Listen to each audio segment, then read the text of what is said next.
There's only like 1,000 of us, you know? We have squirrels way all over. Anyway, over the place. nice guy, he seems to be very excited about the, in fact, a number of people, but particularly on the architecture, which is excited about the which is awesome. But he's very interested in that, he happens to artists and he's put stuff together, he's excited. So, I know you have an update. No, Which is fine. yeah, I wanted to see. What do we think in our, So the sign up ends, I or think. is this like a work session with controlled time stop, or not really, no? So we've got the two items, and then after that, Okay. Say that is it, your. that gives you guys, you all can set your ground rules for how you wanna handle that. It's mainly for us to get, For at least 1 hour. to get some feedback from you guys on how best to form the work session on the 28th, because we know we can't talk about everything, but that there may be some main things. Right, that's kind of what your Yeah. email led me to think, was like, okay, we're really talking about everything right now, we're talking about what do we wanna talk about? Kind of, yeah. So this guy already It has seemed to some me thoughts. that I'm you went sure through it, everybody said, has staff some concur, thoughts. staff Getting concur, the- staff getting the concur, level staff two concur, shut up and will sign, be shut up and sign, useful. shut up and sign. Yeah. You have read the report, yes. Yes, okay. Digging into it. And, you know, And then, you certainly don't wanna rely on my aesthetic. The only other thing though. Trust me on this. I do trust you. I saw in your email, you don't refer to it as Oh, a boy. planning commission. So we wanna make sure people don't refer to it as a planning commission. It's Okay. not. Right, okay, yes, Yeah. understood. People Yeah, just say okay. that. I don't want people to get confused that it's other thing. It's Mhm. not. Okay. Yes. So, I know it's not public participants, is it open to the public to view? Well, my thinking was that we would limit participation if that was the case, because a lot of the, I mean, even this architect said he's had already started playing with some massing on some of his clients' sites. So he said, Got I it. can't share the Yeah. client's sites. Got it. Okay, no, that makes, I actually prefer that, so Yeah. that's, okay. So I think we have to set it up that way. Okay. I will have to run interference, but, you know, obviously, no more than you and Corinne, it's not a planning commission meeting, Right. it's not a, you guys aren't a subset of the planning Mhm. commission, it's just you guys are helping us put together this focus group Makes with sense. architects. Makes sense. So- Yeah, Corinne had a question, if we should really announce it tonight, and, next one, probably not. No. Okay. Just keep doing like that. Cool. Have you talked to Joshua Bateman? Talk to you. No, you, Carl. Joshua Me? Bateman? Why do I know that name? No, Yeah, I have not. something he had. He's had some good thoughts on, other design code issues. I'm gonna Okay. talk to you. Okay, cool, yeah, just, any chance he got my little sign up form? But do what you said to, maybe, very possibly. Okay. If you shoot, can you shoot me your sign up form?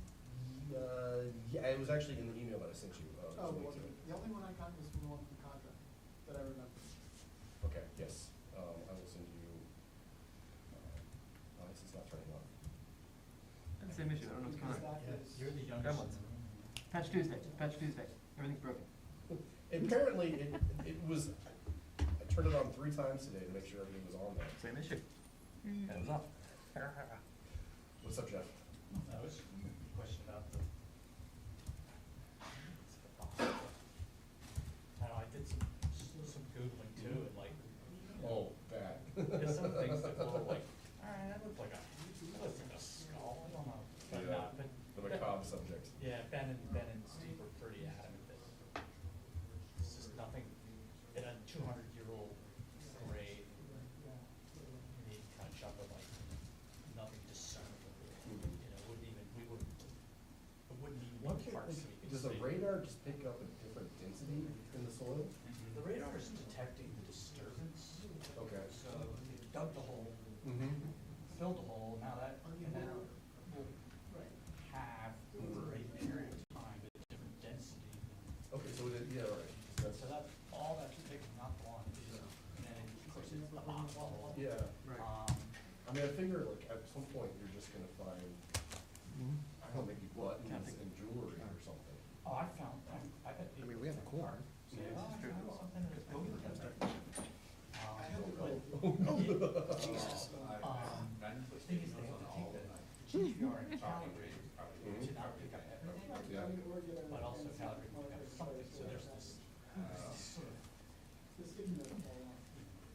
balance point, which they say Colorado is going to use, and that's why we're saying some of the, Yeah, though, again. there are maybe It three, doesn't there's have two the same. deteriorating. This- This is a question that's existing on that right now to you. We have setback requirements in the different zoning categories currently, so presumably that will be something that will follow, but isn't presented right now. Step back, I'm sorry, step back. There are step backs in, many of the mixed-use corridors, because they allow for higher height, and so those are, that is a tool that's in the current code, it's just, And it's in the code, not an entrance corridor guideline, it's actually code. correct, Okay. it's code. And sometimes that also is echoed in the entrance corridor guideline, but, yeah, so is that it, is So, that? yeah, so you have your base zoning, and once the, that's kind of the base of what you start with, and then you've got to form your design to those basic parameters. At the 5:08 PM, I'd like to get us started on the pre-meeting. Commissioners, if you would please find your seats.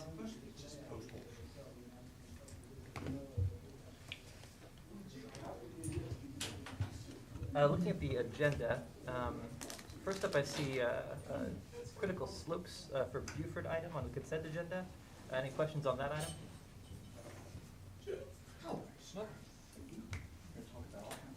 Hearing none, moving forward. The main event, 2005 JPA. Questions on 2005 JPA? Well, I think you got one. Yeah, come on to the microphone, Mr. Mitchell. Mr. Mitchell, do you have a question we could hear? What are you asking about 2005 JPA? I'm not, well, no, I'm not, yeah, well, yeah, but, yeah. Very good. I was just wanting to get my heads up. Remember to blindsides. Very good. Other questions on 2005 JPA? Why do you feel so tight? I think get rid of that, yeah. I'm missing the table. Mr. Stolzenberg is out of the country and will probably join us remotely. He may be on there. Is he in Russia? I did not ask where he was specifically. Okay. Wow, good for him. No, he's not on yet. Pending. Could have been real bad thing. I have no questions about 2005 JPA. This might be a real short pre-meeting. We can always circle back to 2005 JPA if something compels you, if you feel moved. I guess the question I was asking Please. Jeff is, and again, you don't have to answer now, but just so you're ready to, is when you're talking about both of those entrance corridors, I think stucco is involved in both. And I think. We only have one entrance corridor application. Okay, cool. I'm just sure what I read there. It's all good, it's all good. But yeah, the stucco involved in that, and I'll go back to my comment about wanting to have noble materials in the corridors. So I'd be interested in you walking us through the type of stucco they're using, and walking us through whether it is traditional stucco or if it's synthetic stucco, which is EFS, I think. It won't be traditional masonry stucco, but it won't Are be. you, I just want to give you a heads up, to just. Yeah, we've had this discussion a lot at VAR, so they'll be, Okay, yeah, we'll be able to address that. it's fine. Beautiful. Way too much about the stucco. Oh, yes. I do, way too much. Questions about, another call on 2005 JPA. Any questions on that? Seems like we understand it. Zoning, and apologies for late notice on this. We just sort of got our heads around what we wanted to talk about at the end of this meeting. And if this meeting happens to go late, I would appreciate a short discussion about zoning. I hope you'll support me in that. But we had just a few questions to consider. What we've been hearing from the community on the zoning ordinance materials, topics for depth discussion for the February 28th work session, and questions for exploration at the February 28th discussion. I'm pretty early in my own preparation for that work session, which I would guess the rest of you are as well. But anything you do have would be very helpful for later tonight. If you have any questions on that right now, that'd be fantastic. Right, and you all might want, when we get to that item, you can assess what you want your parameters to be for that conversation, depending on where we are and circumstance and such. Yeah, so I'm probably gonna just have a whole bunch of comments after I've read through the thing. Great. What's the best way for you guys to get those? We can take them written. I mean, I assume we're not gonna you don't want me to ramble through them all for our work session. Please don't. Okay, that's what I thought. A little overview would be very helpful. Probably for the work session, the themes Okay. might be, it may be that you all determine that there are multiple members that are interested in specific themes, and so that would kind of help with framing that discussion. We just know there's a lot of material in Module 1, and so we want to use your time as well as we can, and talk about the things that you all want to talk about, in addition to pointing out whatever we need to point out, so. Missy, I had a quick question.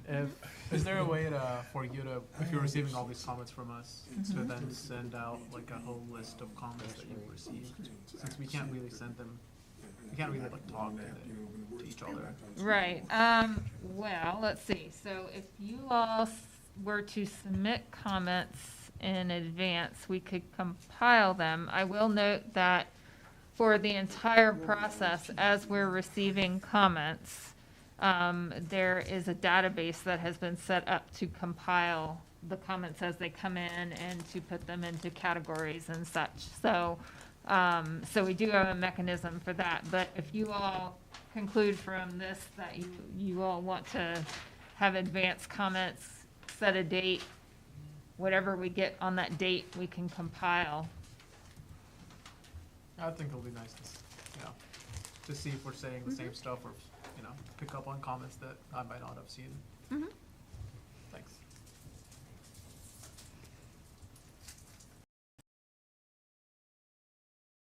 Any more on zoning work session?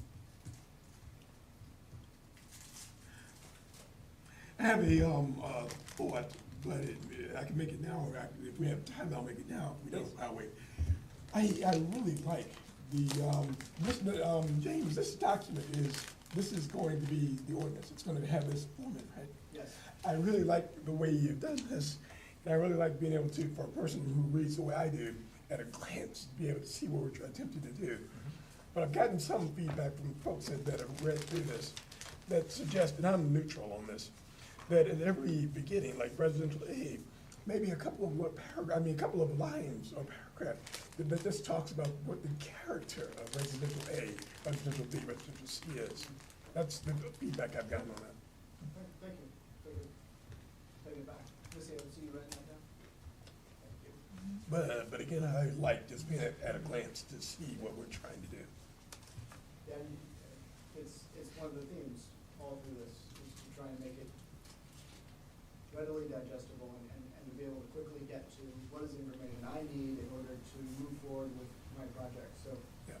particularly in the next section, which we just started looking at ourselves, there's a lot more tables as well. Yeah. It gets, again, kind of get you right to where you can. But the people I've talked to are not developers or not planners. These are just people who live in Greenbrier who at a glance see what we're attempting to do. But well, what's the character of Greenbrier? Yeah, right.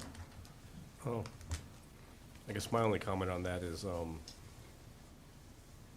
that character guaranteed by what's in here, or is it just kind of aspirational? Which I would be leery of. I'm gonna take the comment and figure out where we go with it.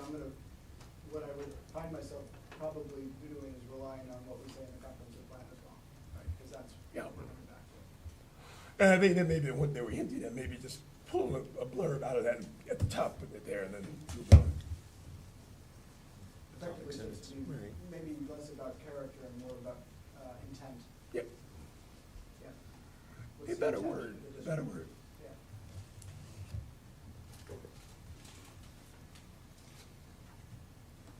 any more about zoning, or do you want a short break? That would be okay too. I think my questions are probably just good for when we get into it later. Care for a short break? I care. All right, let's come back at 5:30, and then it's going to be a good chunk forward from there, so gird yourselves. Prepare. Can I just get an audio check from you all before you go? Hey. Hi, everybody. So where exactly are you? Yeah, I am in Mexico, Mexico. fantastic. Viva Mexico. Enjoy. not in the parking garage. Yeah, it's much nicer here.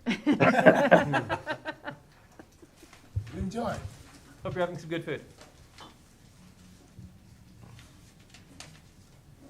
Hope you're having some good tequila. Sadly, not today, because of all of you. So audio's coming in clear then? We're good? You're good. Great, thanks. Every word.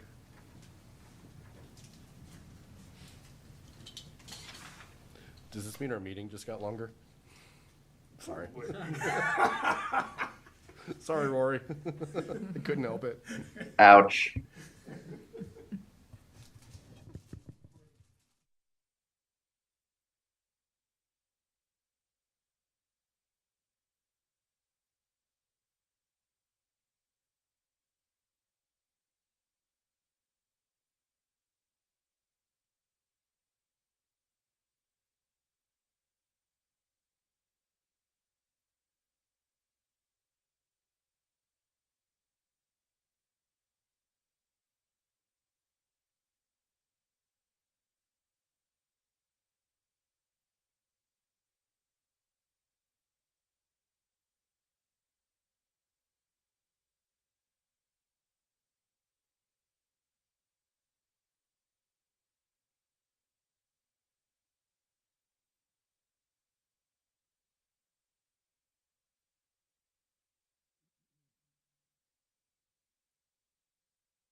Commissioners, can I get you back?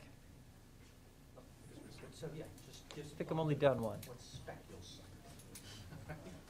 Using the same box. I have full faith, but we will all get it together.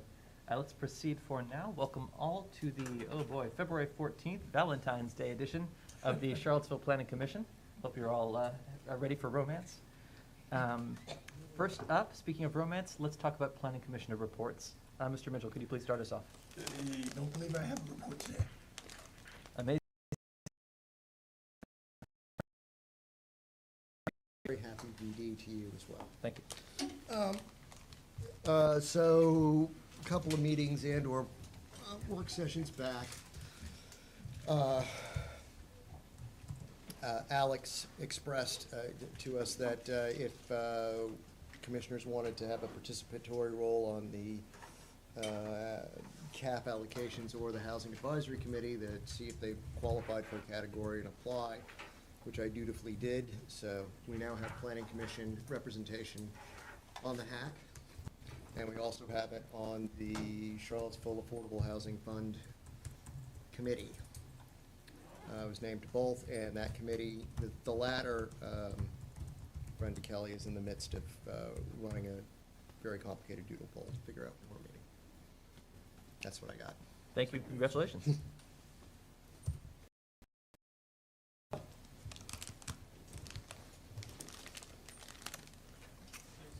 I had two meetings. January 18th, the Citizen Transportation Advisory Committee met, and we looked at the long-range transportation plans webpage redesign and some additional content that went up on that, and it's available through the the Thomas Jefferson Planning Commission, District Commission's website. And we looked at the smart scale project pricing that came back. I think Rory mentioned the bridge at least during the last meeting. It was a lot more expensive than we thought. And only one project was recommended to be funded, which is the Avon Street multimodal project. And that included sidewalk, bike lane, and improvements from Druid Avenue to, I think it's like right around the bridge over Moores Creek that crosses there. My second meeting was yesterday. It was the Tree Commission, and we there were a few announcements. It was the annual review meeting. The one announcement is the wood that was collected from the trees that were cut on the downtown mall and is being stored, and they're looking for ways to use it. There are a few projects and people that approached them to use the wood. And 162 trees are going to be planted around the end of February, early March. A winning bid was given for those to get planted, and they're mainly going to be around the schools or in the school properties. And that's the main chunk of it. Thank you. Thanks. Ms. Russell, please. Thanks. Updates from TJPDC. We met in February. One, I guess, major exciting thing was the TJPDC received a Safe Streets and Roads for All award from the U.S. Department of Transportation in the amount of $857,000. And to develop a comprehensive safety action plan for the region. So these sort of grants provides funding for communities to implement strategies and projects that will significantly reduce or eliminate transportation-related fatalities and serious injuries. So that's a big win for TJPDC. Also announcing that the in March, Friday, March 24th, TJPDC hosts the second annual Central Virginia Regional Housing Partnership Summit. And it's called Coming Back Home. It will present a regionally focused summit on affordable housing needs. So it's all day. It's at the Omni, and registration can be found online. I just Googled the Central Virginia Regional Housing Partnership Coming Back Home, and I think that was the best way to find it. The theme for this year, Coming Back Home, recognizes the important role local and regional housing policies play in the recovery from COVID-19. Sessions will focus on programs, partnerships, and policy that can be utilized. The keynote speaker is Jay Grant, the executive director of the Local Initiative Support Coalition, I think out of Hampton. He'll talk about his time at HUD and DHCD, and will share valuable perspectives about regional collaboration on affordable housing. And I will be attending that as well. Nice. Mr. Schwartz. Okay, so the Bike Ped Advisory Committee meeting was on February 1st. I just have some announcements from that. There was the, at the end of the month, there's an active mobility summit. That is being, so Peter Krebs sent me some text for that. The City of Charlottesville, Albemarle County, and Piedmont Mobility Alliance are hosting their 3rd annual Piedmont Mobility Summit next Friday, February 24th, Human City Space from 9 to 3 p.m. At this free workshop, representatives from organizations, businesses, agencies, and individuals will work towards common goals of a better connected community and everyday access to the outdoors. The gathering will focus on local success stories and actionable, equitable outcomes. Lunch will be included. Registration is required, and you can sign up at pecva.org. We talked about the fact that Bike Month and Bike to Work Week is coming up. EPAC used to be more involved in that. Our Bike Ped coordinator was involved in that, but now Livable Seaville and PDC are working to organize it, and EPAC's going to try to get involved. Talked about the grant that Commissioner Russell just mentioned. Some discussion of safe streets or safe routes to school, and there's a consideration of photo traffic enforcement in front of just a couple schools in the city, and only during school zone hours. It sounds like the city is they're working on a proposal from VO, which is the dockless mobility provider in the city, scooters and electric bikes, to see if they can get some better rules and some better management of parking. So they're looking at some parking hubs along West Main Street. I think that was everything from BPAC of importance. Long meeting. And the BAR meeting from January.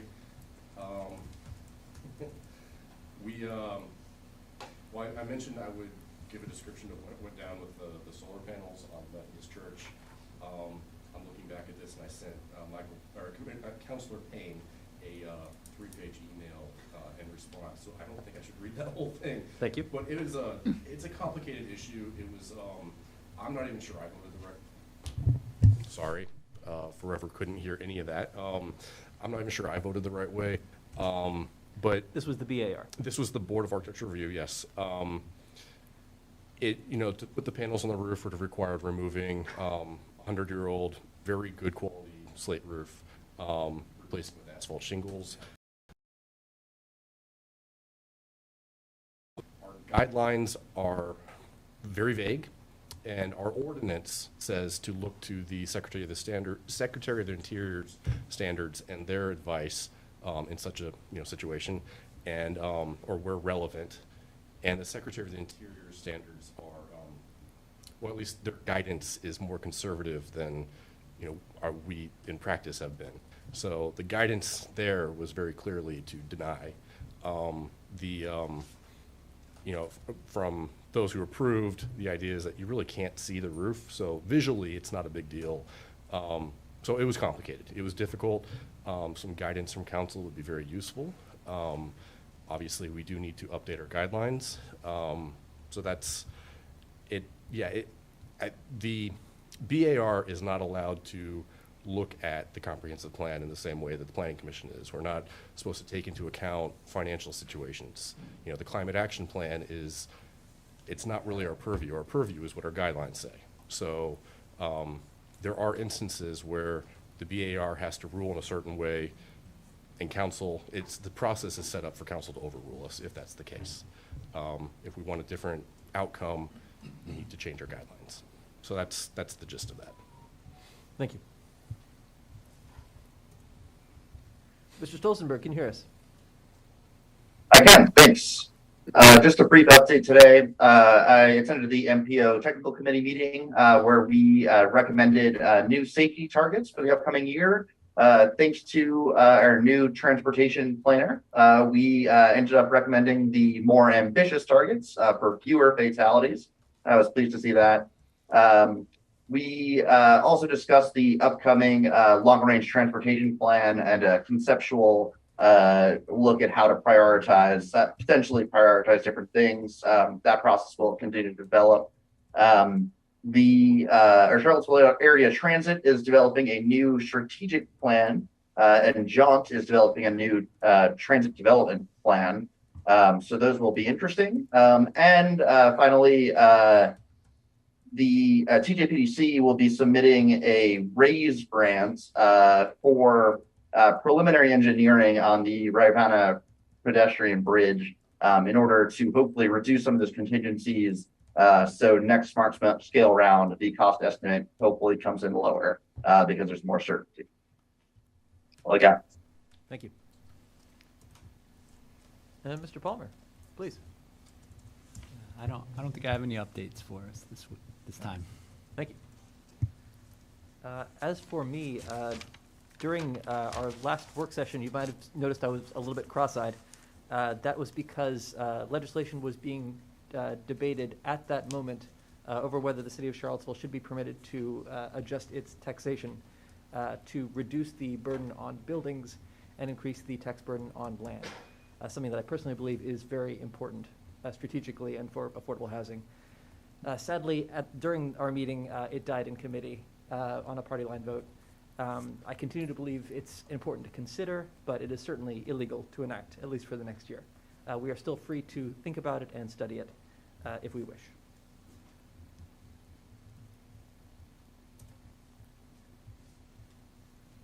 Turning forward, can we hear from NDS? How are we doing? Sure, we're doing all right. We are getting ready to embark on, well, I would consider today part of all of this fun and excitement.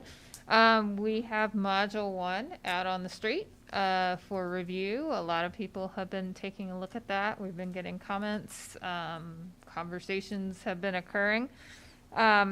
Next week is kind of our big participation community open house week on the 22nd of February, which is Wednesday. We have a open house. We have 3 open houses.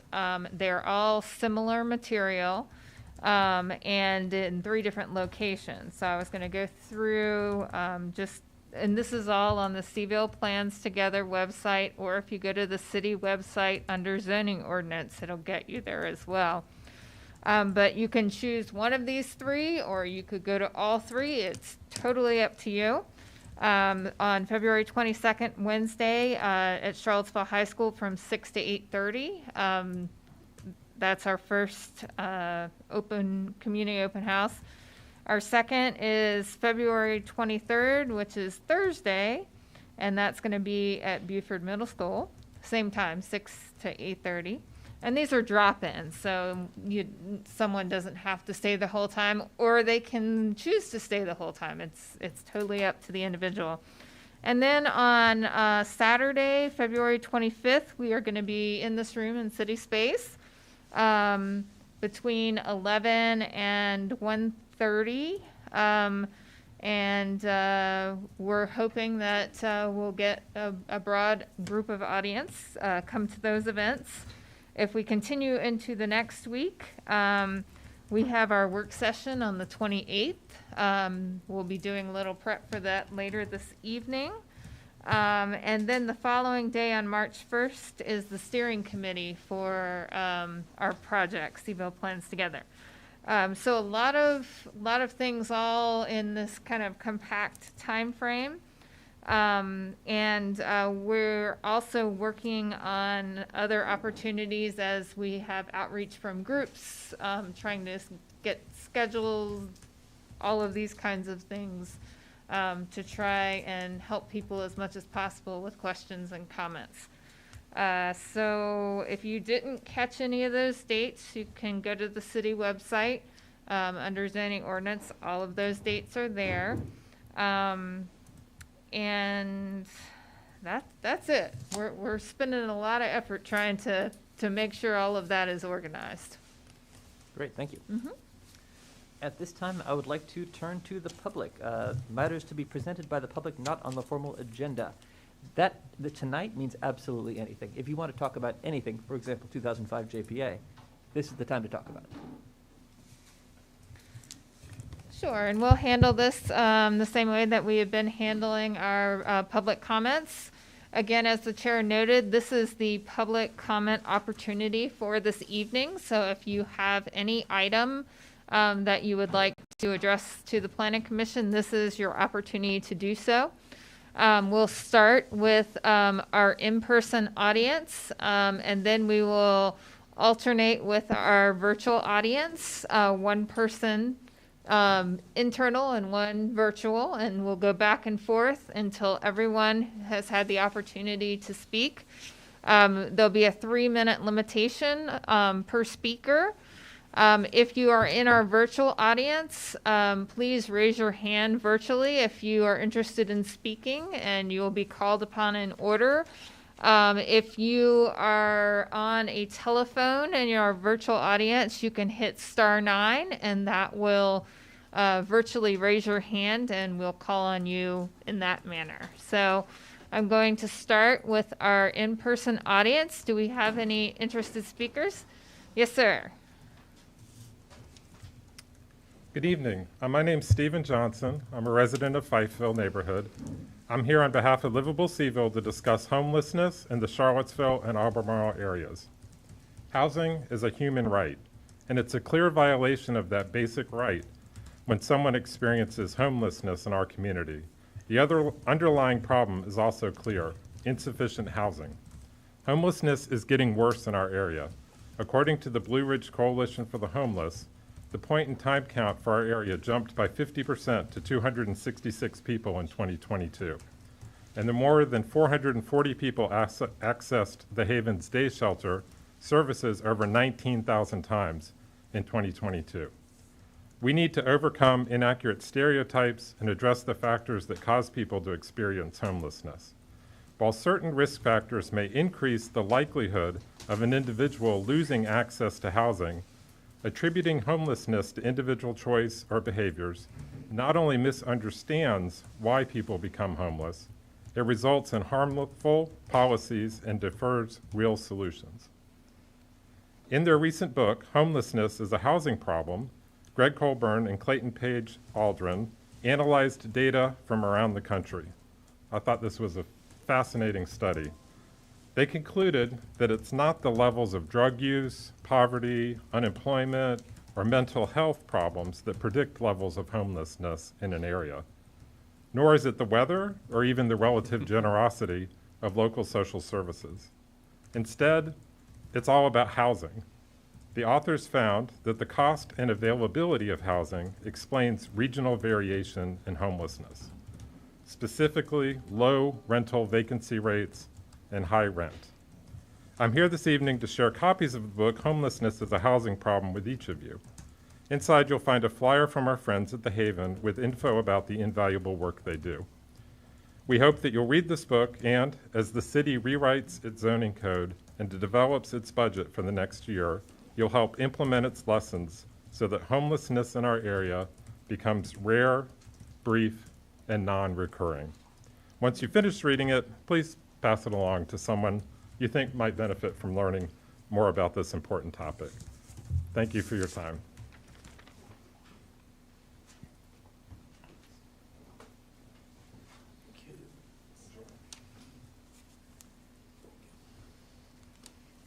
Thanks, sir.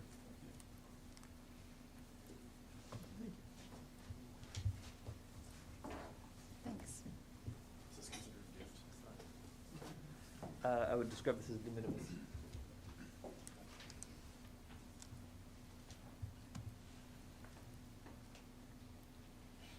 All right. Oh.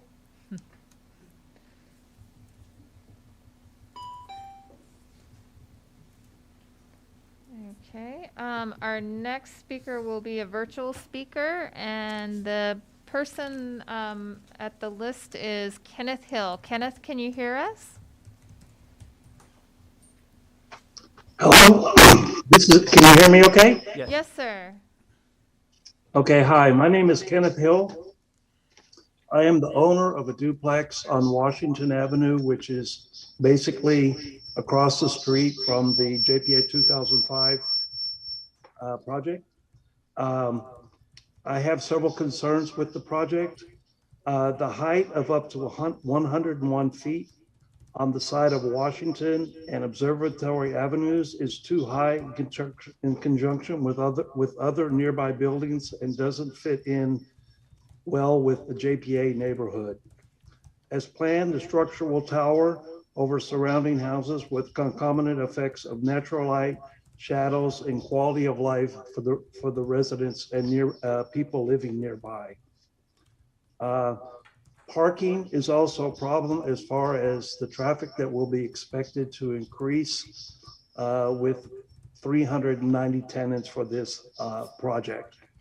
The plan calls for 122 on-site cars with a single entryway on Washington Avenue, which is right near my property.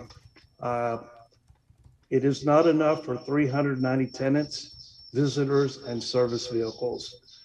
As a result, overflow parking will occur on Washington Avenue, Observatory Avenue, and other nearby streets when the enclosed parking is full.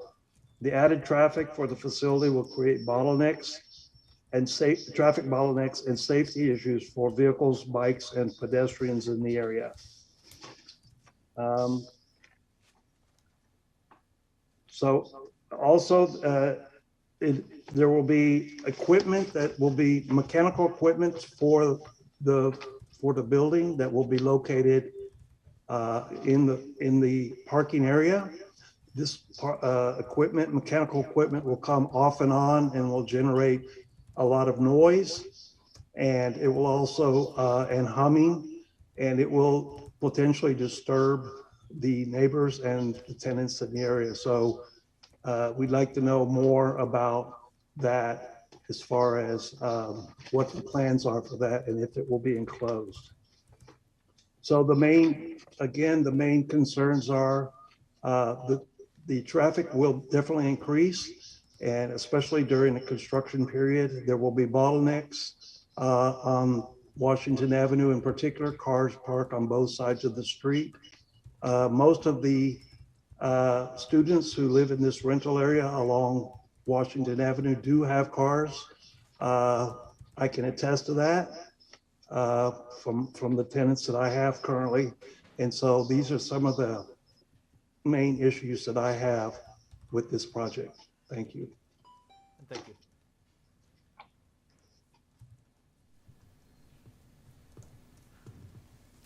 All right, I will see if there's anyone in our in-person audience who would like to speak. All right, no hands at this time in our inside audience. Our virtual audience, our next speaker will be William Schaaf. Mr. Schaaf, can you hear me? Yes, I can hear you. Can you hear me? Yes, sir, you can begin.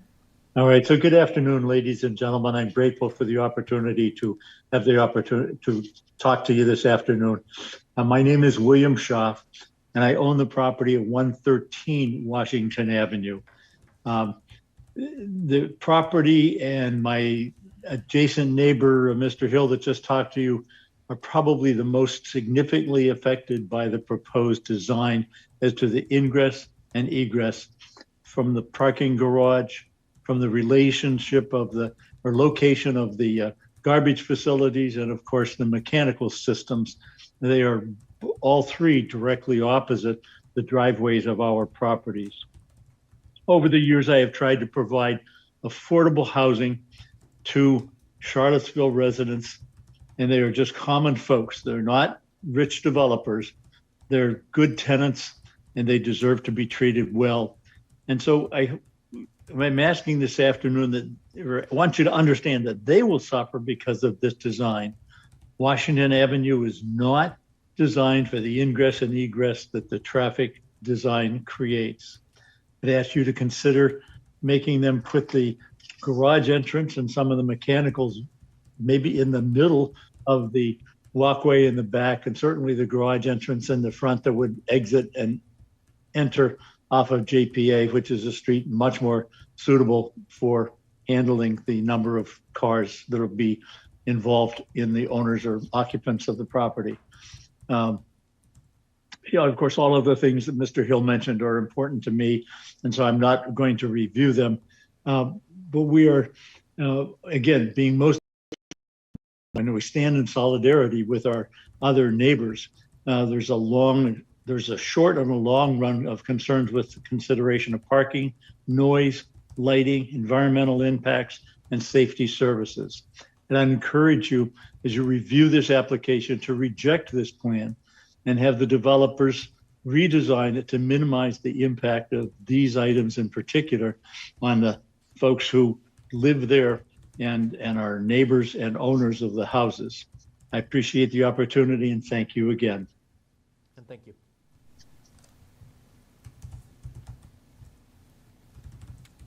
All right, just checking in with our internal audience here. No hands. Another virtual speaker, Lorna Martins. Ms. Martins, can you hear us? Yes, can you hear me? Yes, ma'am, you may begin. Okay, this is also about 2005 JPA. I submitted 6 questions that I had about the new proposal that was published in the entrance corridor design review materials. So I did not receive an answer to my questions, so I'm going to ask them now. The first one is, I would like to know the height in feet of the building that is featured in the revised plan submitted to the entrance corridor review board. Then next, in detail, how does the new height in feet compare to the height in feet in the original plan? Third, the new plan shows porches giving onto Observatory Avenue, and I would be interested to know who will be allowed to enter and exit via these porches. Is it just the residents of the apartments that open onto the porches?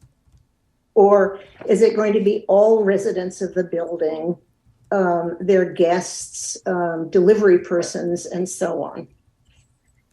Then next, originally a bike path was suggested, in fact recommended, behind the building, and this has become a pedestrian walkway, and I was interested in hearing more about that. How does the one compare to the other? Next, originally 2005 JPA was going to have 119 units. Is the number of units in the revised plan the same or not? And finally, originally the building was planned for 390 students, and I was wondering if there had been any change in that figure in the revised plan. That's it. Thank you.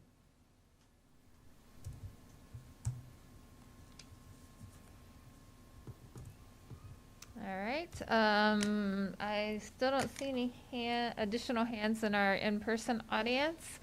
Are there any speakers in our virtual audience? If you're interested in speaking, please raise your hand virtually. Okay, our next hand that we see is Bobby Williams. Can you hear us? I can hear you. Can you hear me? Yes, ma'am, we can hear you. You may begin. Thank you. I'm a resident of the JPA neighborhood. I am not directly affected by the development of 2005, 2007 in JPA, but we have been, as a neighborhood, completely inundated with students. And as a result, everyone in the city seems to think that is what we should be, even more so. The building that is going up is going to house students. Students are the responsibility of a university that's next door, as far as we are concerned, not having to have that as their source of housing, as default, I should say. This building, and after listening to Mr. Johnson talk about housing, this is not going to help affordable housing. These are going to be student housing. And the rents that the students can afford in a building such as this does not add any affordable housing to the city. So it's difficult for us to accept it. The building itself is out of character of the JPA corridor, entrance corridor design. There are a lot of factors that are causing us distress. We are a small community of owners. They're only owner occupied, I'm going to say 20 to, if that many of us. But we have housed students. We are not against housing students, but we shouldn't be the only area to house students in large numbers. And so we are distressed about this. The zoning changes are not going to make it any easier. In fact, it's going to add more commercial areas. From looking at what the new zoning aspects of it, they're going to add a few more commercial parts to it. So it's going to even take away more areas for housing. I have no qualms about a building going up there, but this is out of character and not really solving the total needs of what they're saying. Appreciate your listening to me. Thank you. All right, are there any additional speakers, whether in person or virtually at this time? Chair, I don't see any additional hands.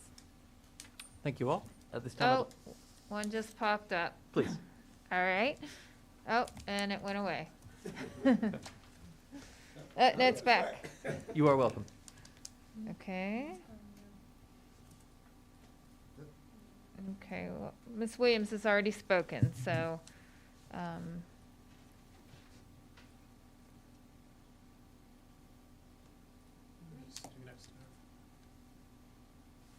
see Ann Benham come on and off. right. Let's see if we can get Ms. Benham on. It appears she's having some technical difficulties. Ms. Benham? Hi, can you hear me? Yes, ma'am. Okay, thank you. I'm also here to talk about 2000 JPA and my concerns. I live at 116 Observatory Avenue, which is almost right across the street from the proposed project. And I want to say that I share the concerns of all the folks who have spoken about this previous to now. I'm especially concerned about traffic and noise, and also whether or not there will be any representative from the city or the developer that residents can contact if a problem should arise. For example, about the noise of the excavation or construction, which, by the way, I believe is supposed to go on for 2 years. And I understand is supposed to start early in the morning and go on until 4 in the afternoon. I don't know how many days a week this is going to be, but perhaps each of you could imagine how loud noise would affect your quality of life if it went on for 5 or 6 days a week for 2 years. In any case, I'm wondering, will there be any limit on the volume of the noise or the length of time the noise can go on in any one given day? Will there be any limit on that? And if so, will that be communicated to the residents? As for traffic, I was on Washington just last week, and there was a truck on the road that couldn't move for a few minutes. So, and there were cars parked on both sides of the street. And I was using Washington actually to go through to JPA and turn around and go up Observatory. And I had to wait 10 minutes. And this was just last week. And this is before anything happens with the project. So that occurred to me. It occurred to me at that moment that there could be potentially much longer delays when construction started. So thank you for this opportunity to bring up my concerns, and I would like answers to those questions I have specifically about contacts for complaints and any limit on the noise that can happen during the construction. Thank you. Thank you very much. Ms. Creasy, do we have contact information for Ms. Benham?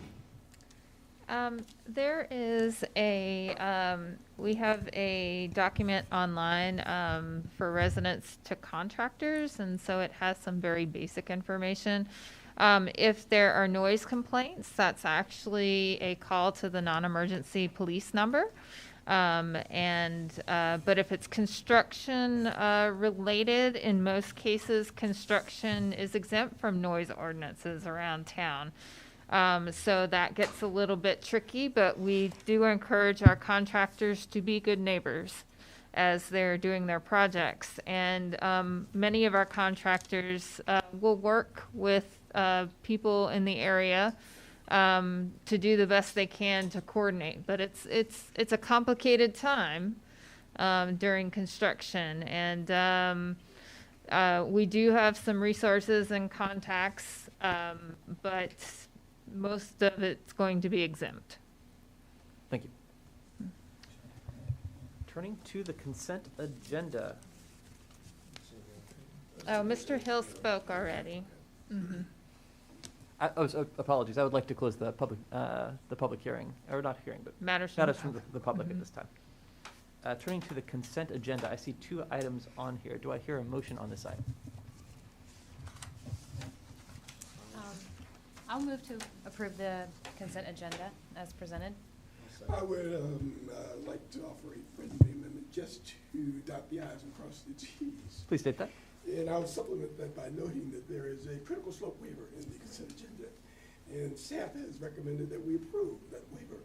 But on page 5 of the staff report, there is a contingent that should be embraced in our approval of this consent agenda. So I'd like to supplement Ms. Russell's motion noting the critical slope waiver, but noticing that it's subject to the contingency noted by staff on page 5 of the staff report. Ms. Creasy, is this clear? Mm-hmm. Do you accept this amendment? Yes. Can I get a Said, Phil did. I thought you were seconding it with an amendment. No, I thought you seconded it. All right, I'm sorry, fine. I second it with the amendment too. I think everyone's happy. Ms. Creasy, can you call the roll? Sure. Mr. Schwartz? I'm going to recuse myself because of the minutes. Okay. Mr. Drozi? Or abstained? I would recuse myself, except I actually happen to have heard that meeting and watched it, so aye. All right. Mr. Stolzenberg? Aye. Mr. Habab? Aye. Mr. Mitchell? Yep. Ms. Russell? Yes. And Mr. Solly Yates? Aye. Moving forward, I see an item called 2005 JPA. Who's starting us off here? Mr. Warner will start with the staff presentation, and then there are a number of people who are here for the applicant presentation, and I'm sure he'll introduce them. Do we need to like gavel in? Do we ever do that? Oh. Yeah, isn't this not Yeah, the planning commission? I don't even have a gavel.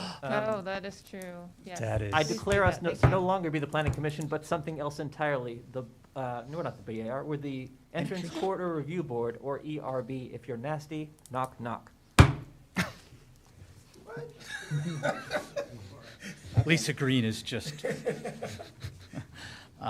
good evening, and I'm Jeff Warner. I'm the Preservation and Designs planner.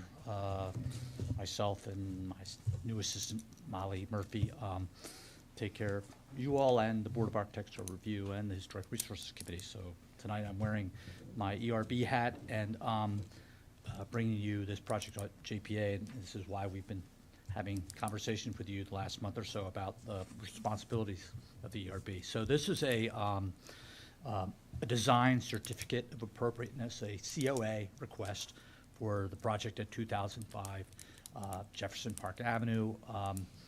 There are, it's 3 parcels, actually 4. There's one parcel's not within the EC overlay, but we're looking at the entire project. And this is within the Fontaine Avenue JPA entrance corridor, and therefore it is subject to review by you all, the ERB. So just quickly, when you all are reviewing a COA request, there are 5 primary criteria for you to consider: the overall architectural design, form, style, the including but not limited to height, mass, and scale. You're also looking at the exterior architectural details and features. You're looking at the texture, materials, and color that are proposed. You're looking at the design and arrangement of the building and the structures on the subject site.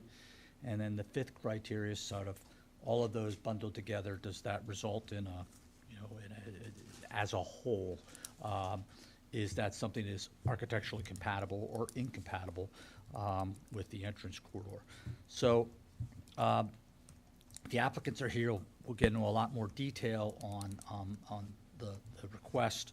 I have a sort of a lengthy description here about, well, basically, I'll read it. It's a brick and stucco building composed of a 5-story U-shaped 2-wing building surrounding a central courtyard, and the 5-story unit is set atop a 2-story brick foundation, also referred to as the podium.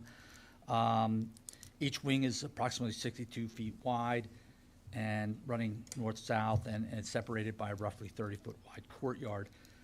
The way this site is, the grading of this site is such that there's a 30-foot drop from the back northwest corner down to the front southeast corner. And as a result, there's the 7-story primary facade from JPA. It's reduced at the northwest corner on Observatory to 5 stories, and at the northeast corner on Washington, it reduces to 6. The staff, in the review, and I know we've had a lot of discussions about this with the special use permit review, and there's certainly a lot in the design guidelines in lieu of going through all of those one by one, but we certainly can discuss them.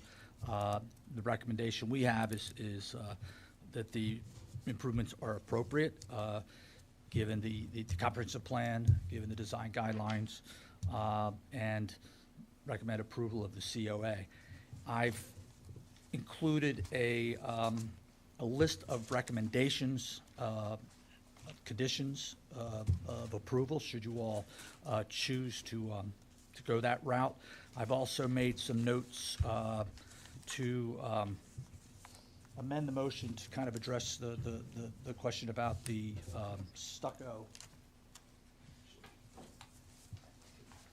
But I'll let the applicants talk about that, but essentially we've had, as you know, that the guidelines, both BAR and the ERB advise against the use of what was called EFS, and we have guidelines, both of them need to be revised, and we used to have the styrofoam stucco, and if a golf ball hit it, it's stuck in it, and that material has changed somewhat, and but I think that a condition that you could add, and I'll just read it, it would be the stucco will be a durable synthetic material, mechanically fastened over appropriate drainage mats and over a code-compliant water-resistant barrier. And I'll let Aaron and Kevin can address that. There was also, in a recent project with a similar material on West Main, the BAR had a requirement that they wanted to review a mock-up panel prior to installation. That was really just to check the color and the texture of the material, not necessarily to say, oh, we want you to go back and start over, but just to sort of go, okay, we're all on the same page. So, one moment. Question for you. Yes, sir. So, before I get lost in this, I want to talk about the stucco just a little bit. Right. So, we've got traditional stucco. Correct. Which is like, the more long-lasting. Masonry stucco, right. Then we've got synthetic stucco, which is more elastic. Correct. But it doesn't crack like the traditional stucco. It doesn't crack as much because it's more elastic. The intent But is anyway, it doesn't, yeah. But anyway, the synthetic stucco that you're referring to is not EFS, right? Mm-hmm. Where on the traditional stucco EFS continuum does the durable synthetic material lie? And is that better than traditional stucco in your opinion? There's a yes and no, and I said I'll let the architect can get into the specification and the details and the materials. I think it's not the styrofoam material. It is the material we've used on. I said the BAR has approved this type.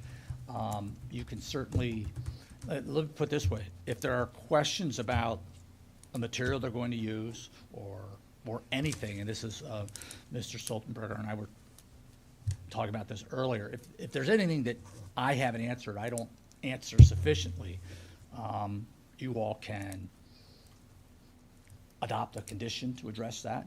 You can request a deferral of this until you get that information. You certainly could deny this request based on not having that information available. That's there for you. But I can tell you, standing here, I cannot give you an engineering breakdown of the synthetic stucco material. But we can certainly provide that, or the applicant can certainly provide it.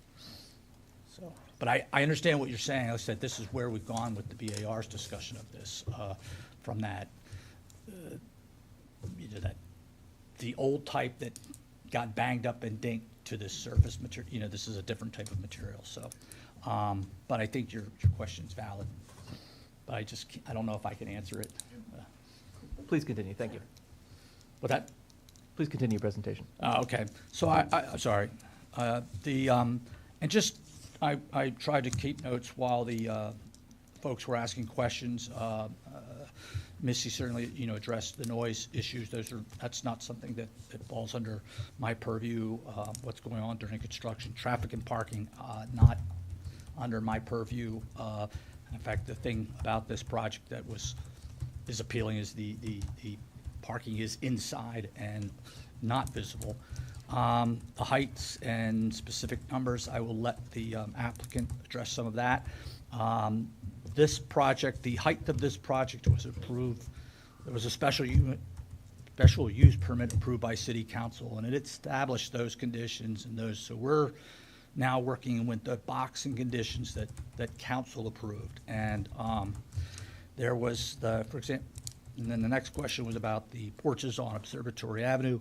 I don't have any purview over who goes in or out of a door, and I would say that's not something that falls into the you know, you certainly can ask it, but I don't have anything like that in the guidelines. Bike path in the rear, that is behind, I need to pull in the language from city council, but this has to meet the conditions that city council put in there. And I think we had talked about some sort of connection not being eliminated, primarily was the concern. As far as the number of units and number of students, that I think the density was established by the SUP, but those are not anything that we have purview over. This, as I've said to folks, this could be a building with one big room in it, or it could be a solid block of concrete. The only thing that matters from the design review is the exterior of that building. And so hopefully that answers that question, or at least. So anything I can help you with, I know Aaron and Kevin are eager to present to you. And I said, I would say if there are questions that are unanswered, you know, as we do with the BAR, you discuss with the applicant deferring, in which case, you know, they bring it back and, you know, solve things you have. Or if it's something that's just simply unacceptable, then cite those reasons as a motion to deny. And I can help if the conditions that I've outlined, and if you want to add any, we can certainly work through those to get to a motion for approval if you wish. That help? Mr. Mitchell, questions for staff? The only clarification, your recommendation is that if we decide to move forward, we add one more contingency, that the stucco be made of durable synthetic materials. I think, you know, and we can, we have, where's our other, we have two architects here, probably could help better explain, you know, give me the tech language for that. But that's, I'm comfortable with it, but if you're not, then we can express it in language. Mr. Warner, your language seemed pretty comprehensive. You noted it so quickly, I wasn't able to get it all down, but I know you got it there, so, no, we're good. Okay. I memorized. Thanks. Mr. Durantia. I do not have any questions for him at this time. Mr. Bob, design review. I have a question for Jeff on the glazing requirement. I saw that it was generally where all the brick was and not really where the stucco was. Is there a reason why we shouldn't make all the windows meet the? So, and I would refer to attachment 4 in the staff report. I think it was 4 or 5 years ago, the ERB was viewing the Tarleton Oak project, and the question came up about what does clear glass, that definition of clear glass. And and the BAR has come down on it, you know, 70% or higher is, you know, that definition of clear glass. But there's, for example, when it's a residential, like we never look at what's the VLT on glass on someone's, you know, a new house on 2nd Street or something like that. So the question was, all right, what does that mean and in what circumstances? And so the ERB asked the BAR to review it. We had a really good discussion about it. And came down on, for one, the primary spot you want that clear glass is something like on the mall or store frontage on a you know, shopping center or that street level, so that people are seeing into that space and not seeing their reflection. As you go up the building, it becomes less important, I think. In fact, you know, some might even argue, like at Dairy Central, I know there was some discussion of going up the building, you know, is it okay if we use glass that isn't 70% VLT? And so the recommendation that you all got from the BAR was to, that variability was possible, really came down to what was the design goal, as long as, you know, sort of still respecting those issues at the streetscape. So it's not a rule, it's It's a recommendation, and you all can interpret that up or down. I also want to say, with the conditions, not just my suggestion, the applicant may have, they may want something or may suggest something different. They certainly can do that.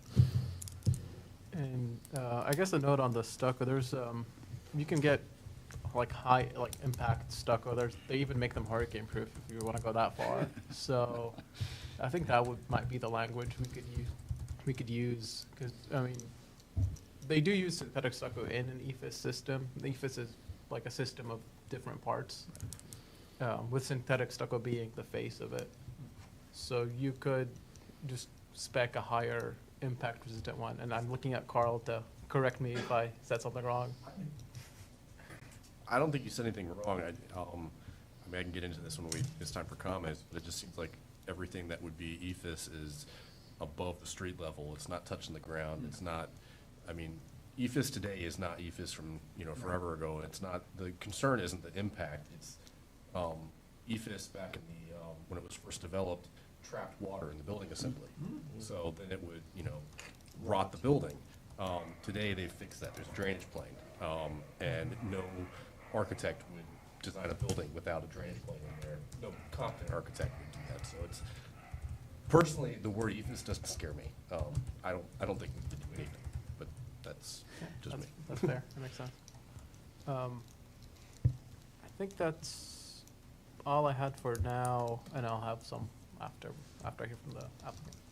Ms. Russell. No, I have no questions. Mr. Schwartz, design review.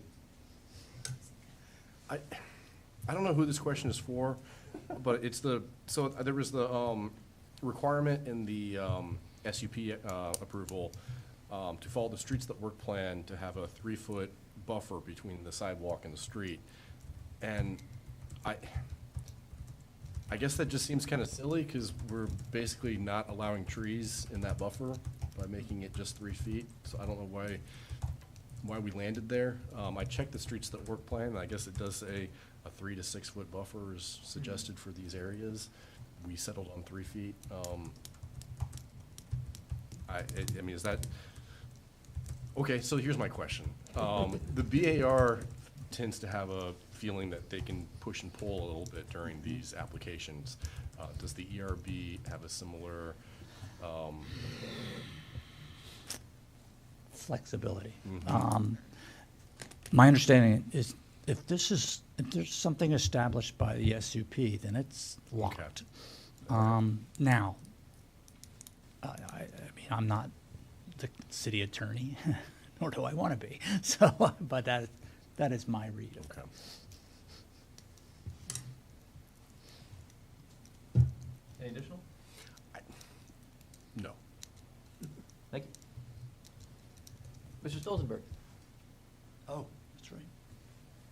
Thanks. Yeah, just maybe one quick question. I'm looking at the front elevation at that sort of maybe arguably blank wall along the street. It looks like maybe a sort of breeze block situation going on there with the sort of tables and chairs in front of it.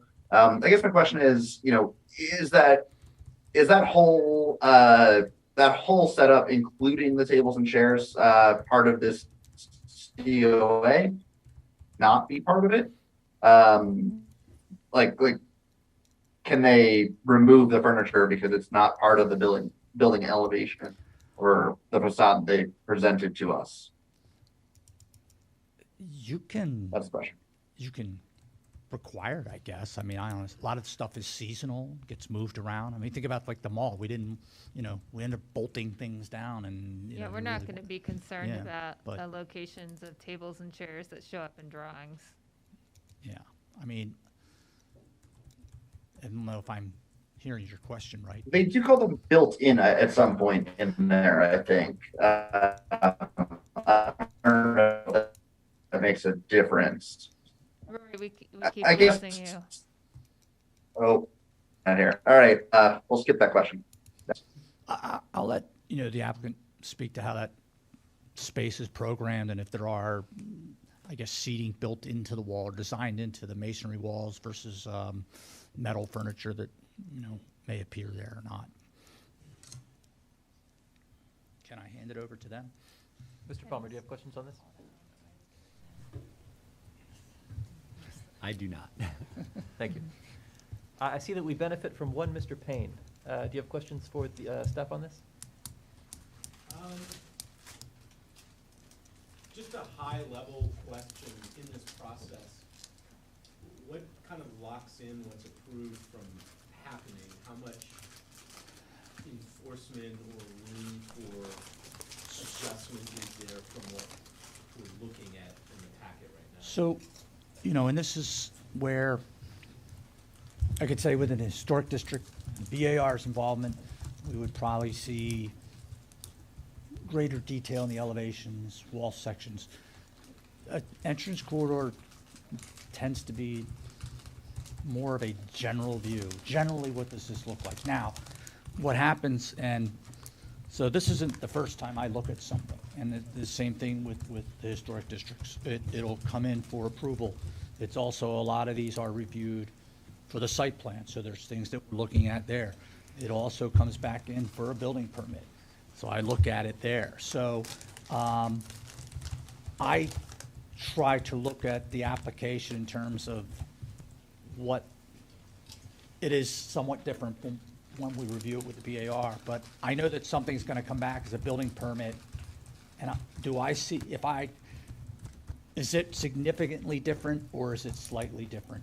I'm not gonna say, between that corner and the window, it looks like it was 18 inches and now it's 15 inches, no. So there is some flexibility there, but the building permit drawings better look significantly like those drawings there, or I'm not gonna sign the building permit, sign off on it. And just one other clarifying question for Commissioner Schwartz. Is the point you were making about the setbacks, is that is preventing planting additional landscaping and trees, basically? And your point is that's locked in at the SUP level, or? Yeah, there was a condition in the SUP, and it wasn't the setbacks, it was that there would be a 3-foot planting strip and a 7-foot sidewalk per the streets that work plan. And it just seems, I don't know if that's a fault of the streets that work plan, or if it's something that just an oversight, but all the street trees are pushed inwards up against the building, where they would more ideally be outboard between the sidewalk and the street. But that, yeah, that was the gist of my question. Thank you. I have no other questions. Thank you. For me, fine job, very clear, appreciate it. I said, there's a lot of detail in the staff report. We can go through it as much as you want, but figured better to get to the applicant's presentation. At this time, I would like to hear from the applicant, please. Good evening, everyone. I'm Kevin Riddle. I'm here with Aaron Hannigan and John Matthews of Mitchell Matthews Architects. And we also have Carlin Tacey of Timmons Group, all of them members of the team. We wanted to catch you up on our latest progress tonight. And we have a little slide presentation.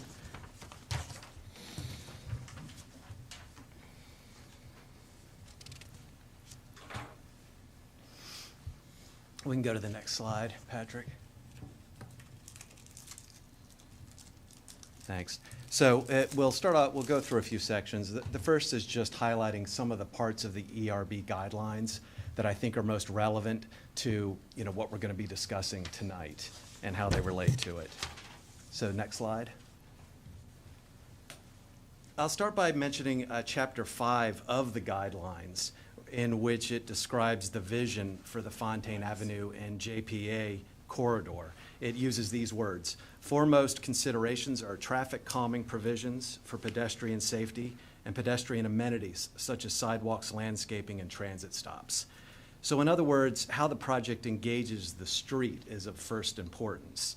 So to that end, this project proposes robust edge spaces, continuous sidewalks, a variety of planting beds supporting a range of flora, both big and small, big paved major spaces adjacent to corner entries, In addition to that, we have these smaller, slightly more intimate spaces along Observatory Avenue, porches that relate more to the smaller buildings that are on the other side of the street.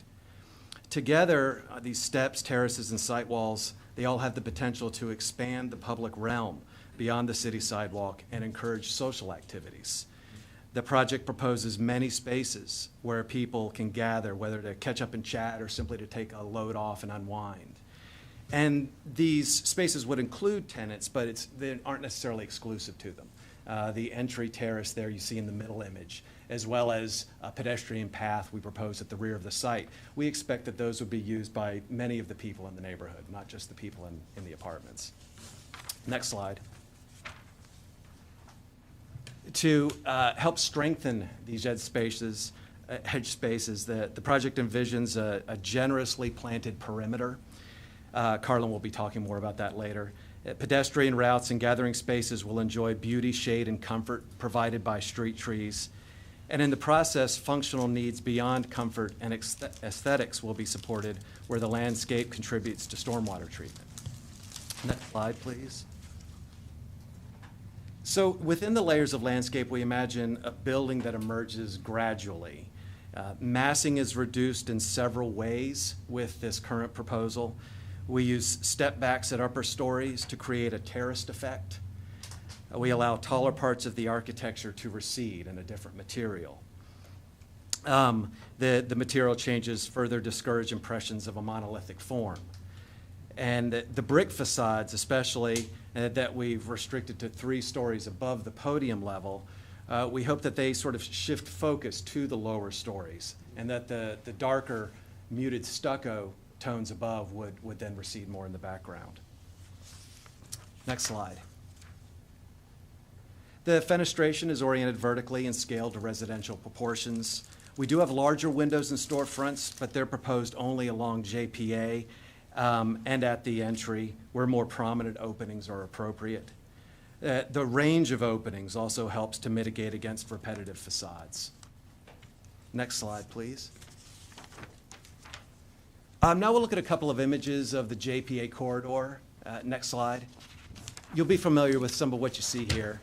The slide after this one, we kind of consider it an example of some strengths of the corridor that we'd like to pursue. This slide is, in a way, a counterexample. You see a lot of properties, and we didn't really have to cherry pick to find these, that have lots of paving and parking in the front yards, little to no street trees. And it goes to show how sort of the setting, the siding of the buildings has as much to do with whether they're sort of supporting the corridor goals as does the size of the building. You see, in fact, on this page, a number of rather smaller buildings, but their unfortunate sort of site conditions, they don't engage the street. They aren't very welcoming. Next slide, please. And here you see some better examples. You see lots of street trees, you see prominent steps, you see site walls, and the plantings too are an important factor. That image of 2011 JPA at the bottom really strikes me. The architecture itself under those trees it's fine, it's nothing special, but that canopy is pretty terrific. Even sort of newer projects like 1725 JPA there in the bottom middle, it has a nice, largely glazed stairwell that announces entry and also gives the residents a nice way up and down with lots of visibility that's somewhat unusual, and so that's laudable. You see in the top right corner an example of a very nice porch on one of the apartment buildings across the street.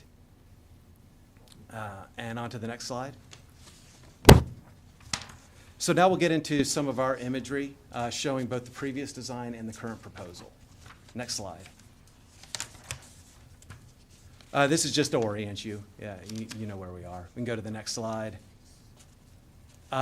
Here's a site plan. Sorry, it's a little bit washed out on the screen there. But again, that's just to sort of remind you of what some of the parameters were in the approved SUP.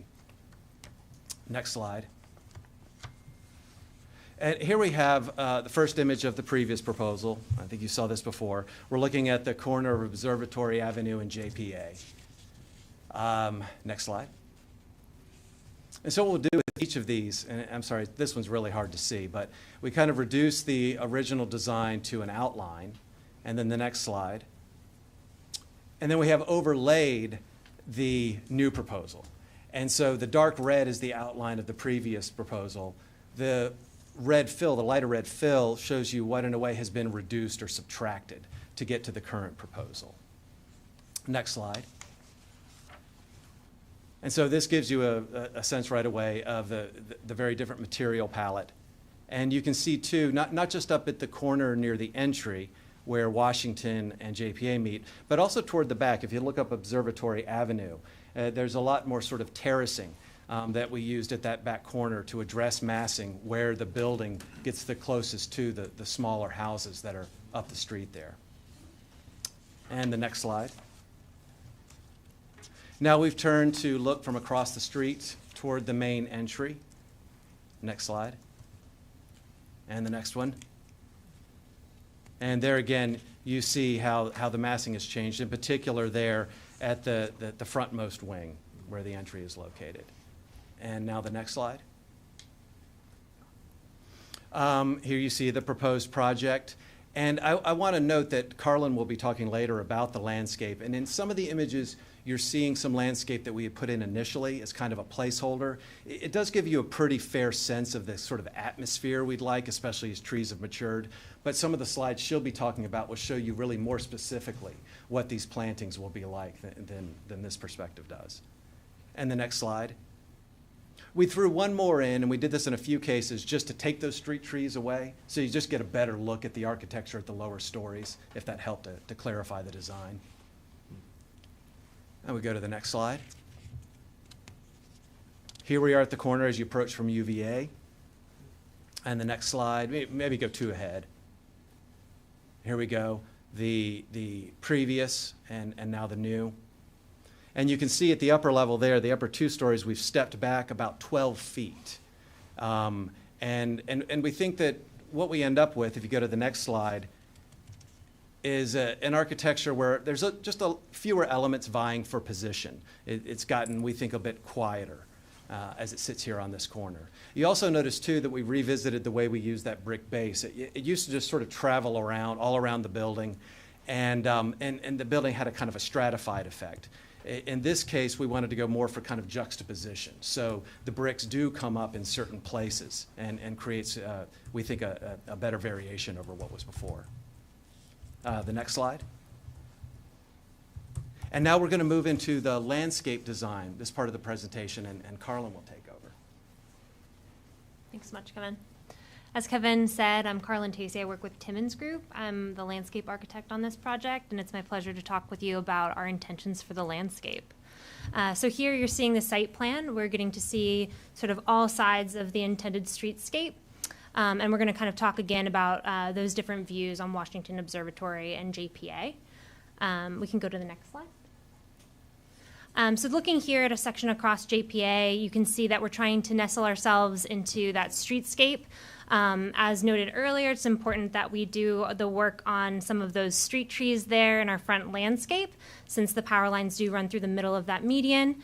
And it's our intention to kind of bring them in towards the site to allow for a larger soil volume. And success there, as the sewer does run just on that corner of JPA in front of our building as well. And so you can also see our language of site walls and trying to bring this down to the pedestrian scale with those precedent images up at the top. Next slide. Here we're looking at Washington. And we can see we are using street trees that are approved from the Charlottesville Master Tree List as preferred or secondary for entry corridors. Here we anticipate a nice higher canopy story. These trees would be probably about 60 feet at maturity.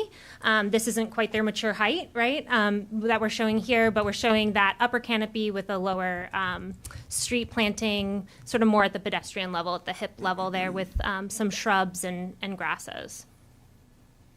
Next slide. The other side here, observatory. So this one's really fun to see. We also have an intention for biofilter kind of terraced walls here to bring our stormwater down, sort of that grade change that was described earlier. And this nestles right into those intentions with the porches on this side. So the trees here would be something that likes to be adjacent to biofilters and water for those inundation periods. Next slide. And we kind of took those trees away for a moment, as Kevin described, to give you a look at that architectural intention along that corridor, and it kind of lets you also see some of that understory planting that's intended there. So those would be sort of a mix of natives that have a lot of ornamental value and are low maintenance, and that's really what we're going to try to do across the entire streetscape. Next slide. And here we're bringing ourselves back to that front view with a little bit more detail on the intended planting there. So you can see a mix of native and ornamental ferns, some native grasses, some flowering trees, and then of course those street trees sort of holding that space really nicely up at the front, and we're trying to get as many as we can in there. And again, that's kind of a nice palette of stone and brick for those pedestrian areas up to that entry. I think that might be. And we have one more slide, and just another look at that same terrace. We like to think, giving you an impression of how the space could be occupied. There is some furniture there that some of you were asking about. It's possible that that furniture could be bolted down, but we also wanted to leave the owner the flexibility to have furniture that could come out at certain times of the year and in at others. What we think is important, though, to have as a permanent part of the architecture in the site walls you see there, that they are located in a way that they have a comfortable seat height. So this is always going to be a realm in which it's not just people coming and going. There's opportunities to take a load off here and gather with people here. And we'll leave the presentation there. We know you probably have a lot of questions. Thank you. Mr. Mitchell, can you start us off? The trees on Observatory in Washington, how many years before they get to 60 feet maturity? So it does in which they're planted. But I think, you could start seeing like 20 feet height in the first, 5 years, give or take. 15 years. Yeah, before they start really holding a presence up there at the second story, I think so. 10, 15, depending on how well they're growing. I'm not an architect or a landscape person, but you think there's enough space for the roots to grow beneath the...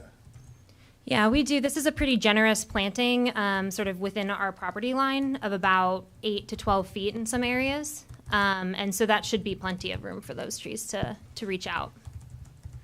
So what do you guys think of Jeff's recommendation regarding the stucco, that it be durable, stable material or something like that? What do you think about that? I like the recommendation. I mean, honestly, at this point in the design, we had not reached a point where we were looking specifically at certain assemblies or manufacturers that we were going to go with here. We wanted to make sure that the broader strokes of our redesign were finding some support first. But certainly, it's our intention to use a synthetic stucco that will be durable. As Carl mentioned, it is located mostly at upper levels. The application methods have improved greatly generally among contractors. That drainage plane, there used to be a habit of using drainage mats that had vertical grooves in them. Of course, sometimes installers wouldn't apply them so that they were oriented vertically. And so then you would have trapped moisture because that synthetic stucco does not breathe like traditional stucco does. So we would be making certain to have a product that would be durable, would look good. And we're certainly happy to show Jeff or even members of the commission more about that later on if that was necessary as a condition of approval. I think Mr. Matthews remember my first trip through this back in 2006. There was a lot of EFS going up. Yeah. And after a year, there were holes in it. It was pretty awful. I'd hate to see something like that in the entrance corridor. Yeah, I agree. And some of our reason for pursuing the synthetic stucco is that we see a lot of apartment projects where, unfortunately, it's kind of an entry-level fiber cement panel is used, and they often, I think they're partly responsible for imparting a slightly generic quality to some multifamily housing. And we think the stucco, even though it's not the traditional kind in its application, it still has an appearance that's closer to what is a material you see traditionally more in the city anyway. Yeah. Mr. Dronzio. So this is my first swing at one of these, so I don't have a whole lot of questions at this point on this. I'm trying to listen and learn. And if you could circle back to me, I appreciate it. I will say that, you know, in your discussion of the stucco, a triggering event for me, not only would you have a situation where the cloth barrier was installed improperly in orientation, but also it would be lapped improperly, so that it would be water funneling in towards. Yeah, especially around openings if it's not installed. Yeah, and then you just essentially have funnels pushing the water inside instead of out. Yeah. I will not go into the details of why I'm so intimately aware of how that works. I'm so sorry. Mr. Habab. I just think you guys have done, this is a lot better than the first one that we saw, and you've done a great job, so I want to say that. I had a question on, it was kind of mirroring one of Jeff's comments on the enclosure that's next to the entrance to the garage and what was going to happen there. Right. So, let's see, what slide might be helpful to look at to talk about that? We have some elevations in an appendix, but let me just see if I can describe it. As you come up Washington Avenue, we're going to have an entry into the parking level. And then to the left of that entry, there is a wall that's going to come up, I believe it's about 4.5 feet. And that will be a place in which trash bins can be rolled out on trash collection mornings. And that's the only time that they would be out there. And then they would be rolled back into the parking level on non-trash days. And the owners do plan to have this be a sort of professionally managed property, so it wouldn't be just up to the tenants to go down and roll the bins out. Oh yeah, thank you, this is very helpful. If we go then, so we were talking about this area that's right up here. So this is the little spot I was talking about, where the trash would be kept on trash days. Now, when you look right here, that's an area that's much lower than Washington Avenue, about 10 feet below the grade out here, and enters in at a lower level of the project. We do anticipate that we may have a generator there, but generally the equipment for heating and cooling is going to be up on the roof of the building. So we don't anticipate there being a noise issue problem that's unusual with this project. For those at home, he was pointing at a section of the diagram labeled mechanical equipment. It's possible that a transformer will also be there along with the generator. The generator will likely only run, once a month, cycle on and off to test it, and then not go in use except for in emergencies. So it's not going to produce constant noise or disturbance and the cycling on and off can be scheduled at a daylight hour to not cause residents of the building or across the street issues. Thanks for that. Another question I had was on, you're probably still early in the process, like the color retention of the stucco. What is expected? Well, that is a good question, and I think we might have to get back to you on that one, because again, we're still exploring what exact stucco system we'd be using, and so I hear what you're saying. You don't want that to start looking blanched out and bad, within 5 or 6 years. So, yeah, especially going with a darker color, you can really see that. Yeah, right. Allow us to look into that, because I think we definitely want to make that a priority too. Yeah. Thank you. That's all I. Ms. Russell. This may be a question for staff, but do we have language on and sort of like I don't know, regulation around commercial generators, siting and run times and that kind of thing. Is that something that would be worth potentially, including in an entrance corridor review, you know, as a provision? Is that ever had any? I don't recall ever having a condition similar to that. I would at least think trying to, you know, make sure it's shielded from view. Well, the mechanicals are required for that. So that it would fall under that shielding mechanicals. Plus, it would also be, you know, it's advantageous to all sides that they address the noise in such a way that it doesn't affect their residents as well as those surrounding. Sure. Actually, sorry, I was just saying, Kevin and Aaron and I actually discussed that thing quite a bit. And on the staff report, I refer to it on page 4 where I talked about the screening, and then I also incorporated it into one of the conditions. So. Okay. But yes, there is a guideline about citing mechanical equipment in such a way that it's not, but the guidelines are not an ordinance. So, again, that's something that there's in fact, and we've started doing this with lighting, in a similar condition here. If there is an issue with lighting, we have required that applicants will work with us to address glare, brightness. You could incorporate a similar condition about noise, and it's in the guidelines, and I can give you the section, but there is, you know, that point about location of materials. So. Yeah, it will also need to get fueled, you know, so it's definitely a consideration. But So I don't, is that? yeah, you addressed it.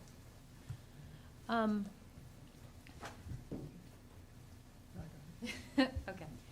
So this is addressed within the staff report, and maybe this is not the appropriate way to pose this question, but can you convince me that the color palette is in the compatible range of the surrounding neighborhoods and it's not too dark? Well, I guess the color range you see on the corridor, it does vary quite a bit. I mean, I know there's a lot of red brick, and there are some lighter colored buildings. But, I mean, I guess our goal here is to have a building that has a little bit of maybe a distinction of its own. It's not pursuing you know, a traditional vocabulary in its detailing. And we felt that the darker colors, they have a, you know, in a way, a slightly sort of more modern connotation, and we felt they contrasted well with the brick in a way that, you know, with, say, a more non-committal color palette, maybe like something sort of creamy or beigey. I feel like you see that a good bit around Charlottesville, and that, you know, this palette represents something maybe just a little tougher, and that, especially combined with the landscape. I mean, when I look at some of the illustrations, it seems to me like that the plantings, the greens, the colors of the understory plantings are in a way all the more vivid. I think, even though they are some distance away from the darker stuccos that are up above. And just to confirm, the trees that are shown in the renderings are not at the proposed or the expected like planting height. They're demonstrating some later stage. Yeah, so they aren't showing exactly what they would be when they were initially planted. They're also not showing at the full maturity. Yeah. So they're kind of in between there. But it is hard to predict exactly how well a tree will grow. And so it's typical to show them kind of in that in between. Thanks. You know what Jeff, I'd are say? you dying to say something about the color? Just before I lose it. I will say that's the problem sometimes with renderings is what age in the life of this project do they select, and but to be clear on color, if this were an existing building that been there 20 years, and then the owner contacted me and said, I want to paint my stucco, I'd probably approve it, you know, I mean, I wouldn't say do whatever. As I say, my standard answer is, as long as it's not, you know, bright green or fluorescent orange or, you know, has a dragon with sparkles, I can probably okay it. Otherwise, if you want something else, you'll have to go to the BAR ERB. So to be clear, if they 10 years from now want to paint this, I probably won't be here, but the person in my position could make a judgment on whether that color is appropriate. So if you feel strongly about that light color, then you may want to consider it as a condition, but just so we're clear on that. Jeff, since you mentioned the green, I wanted to ask what you thought about that vivid color in the courtyard. Oh, the green? Oh, I'm mad I didn't include it as a requirement that it be painted green. It's not dragon with sparkles. No, not right. It's this is again why renderings, and you know, the renderings are always like, don't even look at it.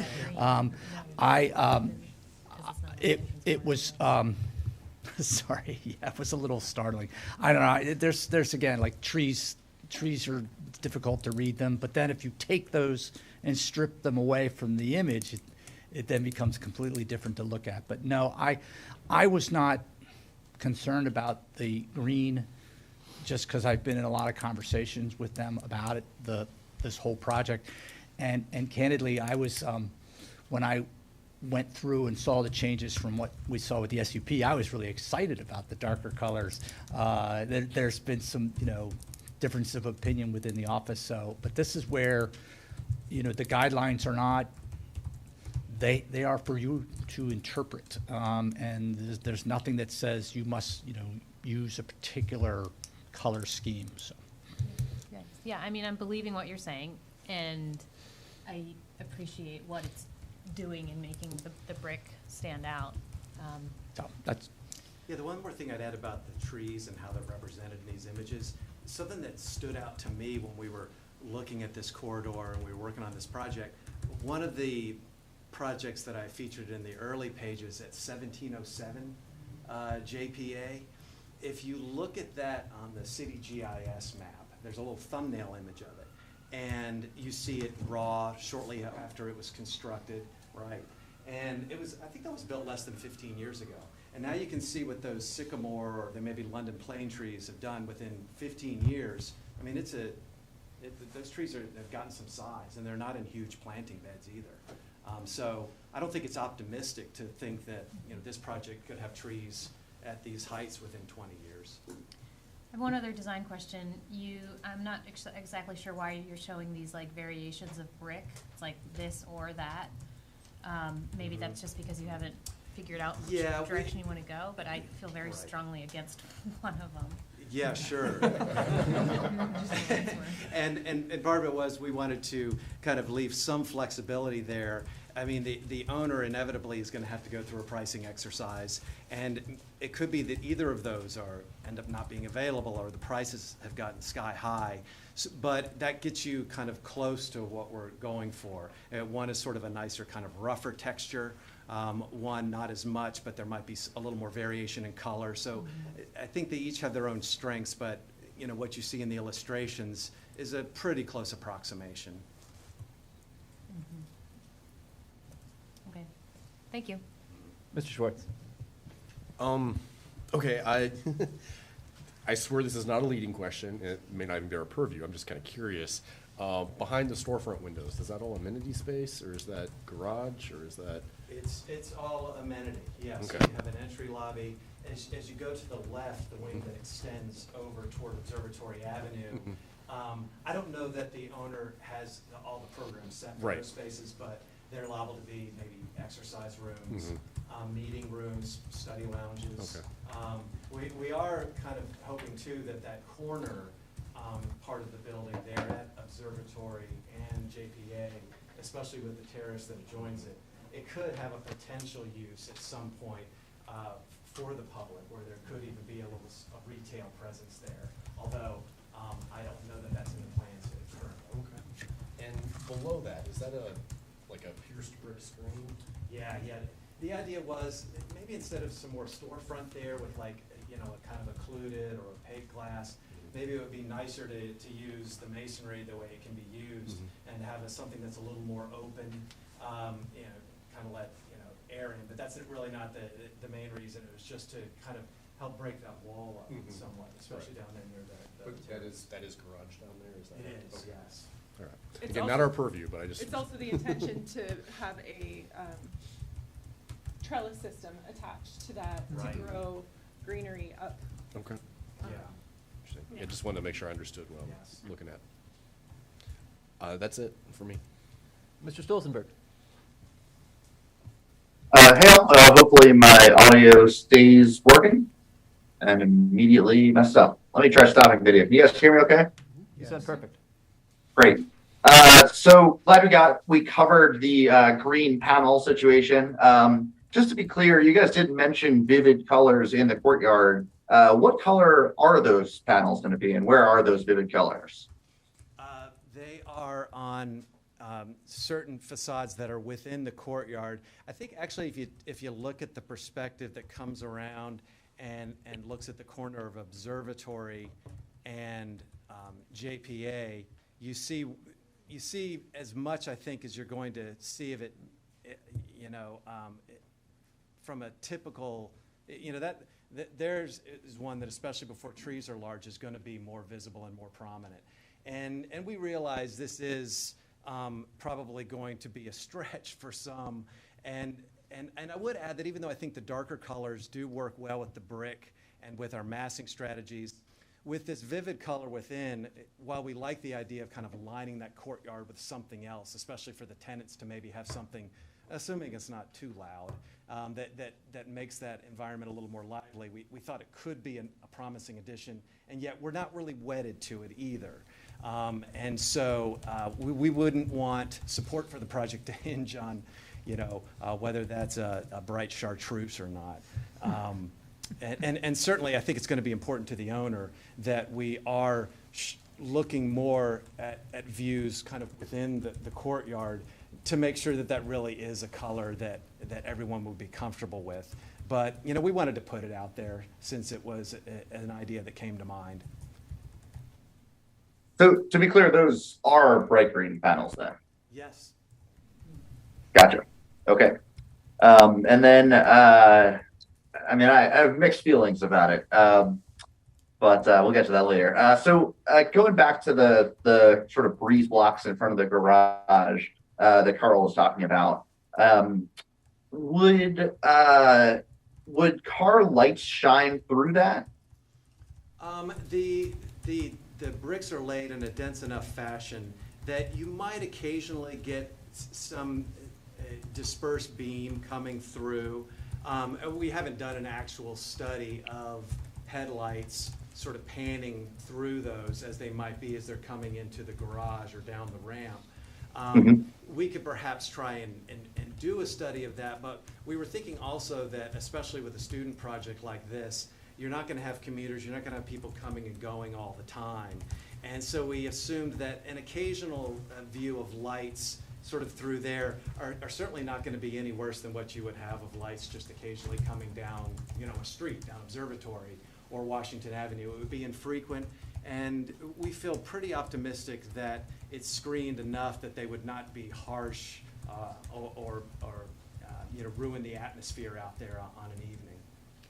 It also happens to be at the bottom of the ramp, so there's going to be limited parking that far down into the plan, so you'll have less traffic just by virtue of there being less parking spaces down that low. Gotcha. Okay, so no one turning directly into it. Yeah, we also, again, a reminder. With a mix of evergreen and more aggressive deciduous climbers. Does it have to stay, is it a ventilation thing? Like, could it be blocked if it It came could be to a totally problem? solid. We just didn't think that. Or even just, from, if it turned out to be an issue, you could cover. Oh, I see, from behind, but you still have the relief created by Like it. the lighting comment that Jeff made as a suggested condition, if it's a problem after it's built. Yeah. I'm sure we can all So it's not address serving it then. a purpose for air. Although I have to admit, an occasional, swing of lights through there, I think that could be kind of intriguing, gives you a hint of what's really going on in there. And as long as people didn't have their high beams on all the time, I really don't think it would be that bad. And then, are the trellises for the plants to climb up, are those just between those sort of relief bays, or is that all over all of them? Like, would the plants be climbing up directly up those sort of brick patterned areas? That's yet to be, further studied on the type of climbing system that would be needed, and that would also depend on the final species selection for those climbing plants. So we'll continue that coordination with our architects. Okay, thanks. And thank you. Mr. Palmer. Well, I appreciate the four sides of this design. I think in some of the past projects that have come through, that hasn't always been the case. My question, I guess, is regarding the back of this. There was a comment about maybe they thought there was going to be a bike path through there. Now it looks like a walkway. Just want to hear what the difference is. Does that mean it has like steps now, or is it continuous ramp? Can I make one comment? So the SUP resolution requests it to be a multi-purpose path, both bike and pedestrian. Okay. Just so we're all on the baseline of that before you go ahead. Sure. So there is a fair amount of topography through there, and so we're trying to kind of minimize the disruption of that by doing a series of steps. So it's not a big stair that you have to climb to get up there, but you may want to walk your bike down that. But we feel like that's a nice compromise given the topographical changes along that swoop. I guess it just brings the question of who decides, what is a multi-purpose path, Doesn't seem like a multi-purpose path. And I'm not trying to say I don't appreciate your reason for that. It's just more of a question for, staff, I guess. Is how does that get determined, if it's appropriate or not, or meets that SOP? And if I could chime in too, this is Brian Sahaki with the Timmons Group. I think it's important too to understand the relation of the language and the condition for that piece too, where it says the landowner shall consider construction of the multi-purpose path. It was an intent to link the two sides together, and the ideal being for bicycles and pedestrians. But as we've gotten into the fine details of it, the topography between the two makes it difficult to accommodate the bicycle connection. So there's connection there. It's been adopted into the plan, but we're trying to accommodate that grade change as well. Can I get some clarification on this issue from Steph? I don't have the language in front of me, but it sounds like consider, and that gives enough flexibility there. Do you have the language there? Yeah, Jeff? and they just read it perfectly, yes. The landowner shall consider construction of a multi-purpose path for bicycles and pedestrians linking Washington Avenue and Observatory Avenue within the rear setback. So there's, the council established that they should consider it. They have. You all also still have design guidelines that you can refer to. That's your option. I felt like what was most important was that we didn't preclude it. And I think the grade issues, because I had played around. I remember Jody Alejandro had talked about the building from Observatory to Washington. I toyed around with the idea, all right, well, what if you split the building in half and ran steps down it? I was surprised how many stairs there are. So they are working with a grade that's difficult. So I would say they have met what council said. They have considered it. It is not required. If you all deem it to be something that they should do, you can have that discussion. That's within your purview. Thank you very much. And I just will say about the color, my bad on that. This is what happens when you see something up on the big screen versus the little, I would I would not recommend the green. I would not recommend something off from the color palette as it was presented. So just to be clear on where I stand, but if you all feel strongly that one way or the other, again, it's something you might want to clarify with them. Thank you very much.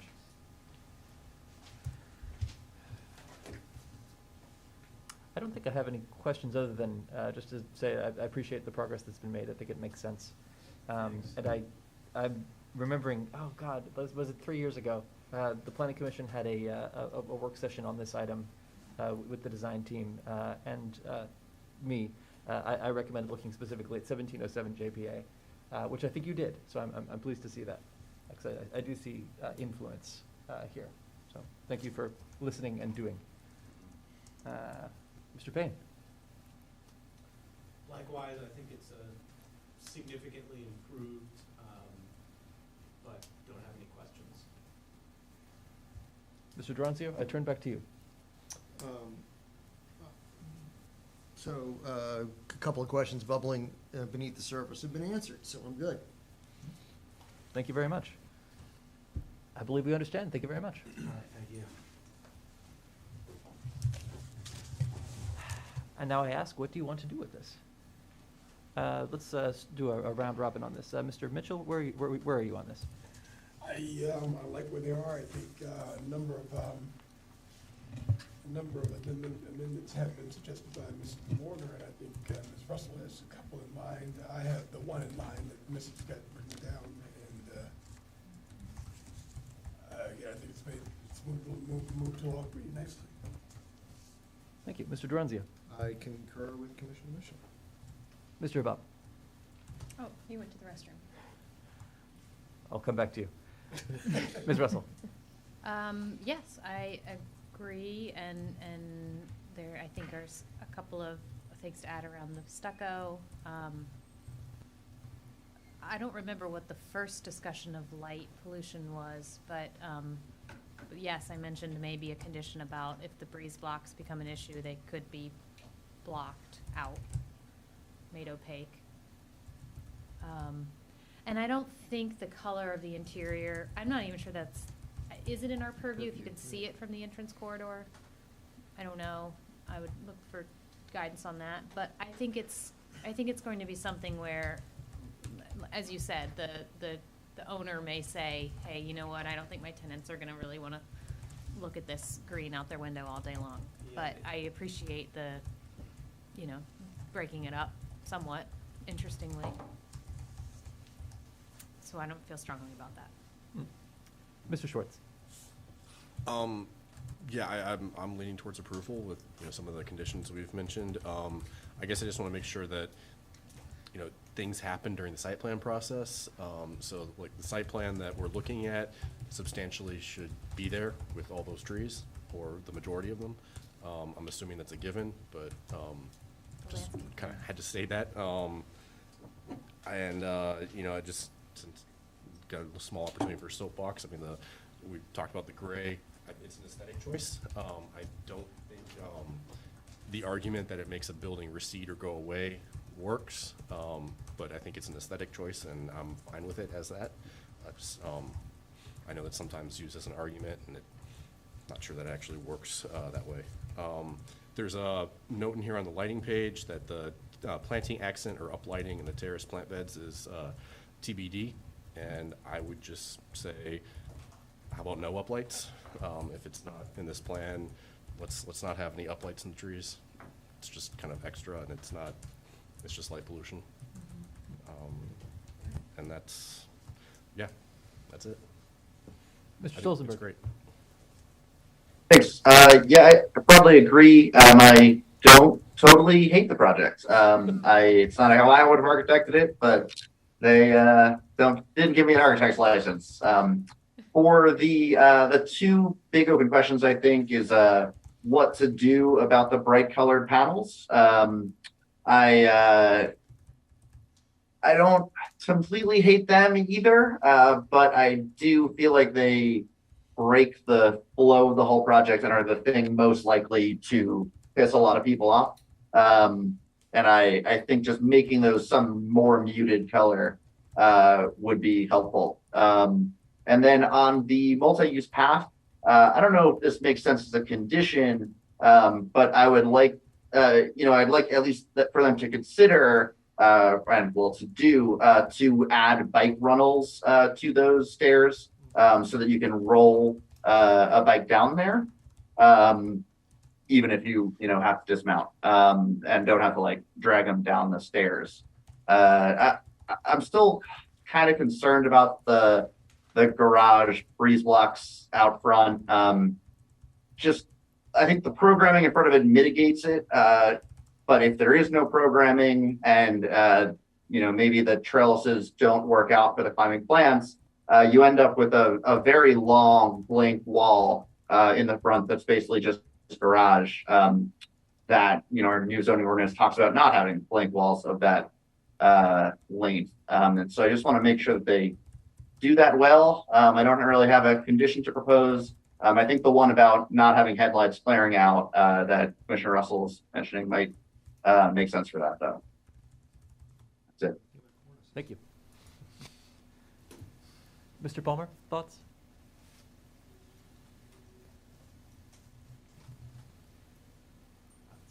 Can't get my green light to come on. Oh. There we go. I appreciated Commissioner Schwartz's comment about like how the site plan should, if there's trees on the site plan, they should show up in the end. I'd add to that the biofilter areas. I know those are important to your stormwater management, but I'd hate to see those get, value managed out, so to speak. And I don't know if those have a similar standing to trees on a site plan in that regard, but that's my only comment.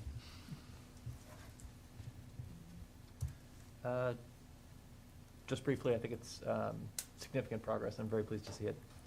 Mr. Habab, thoughts on this? Yeah, I think kind of what everyone said. The green, when I looked at it on the big screen, I will say the projector makes it brighter than looking at it, the PDF.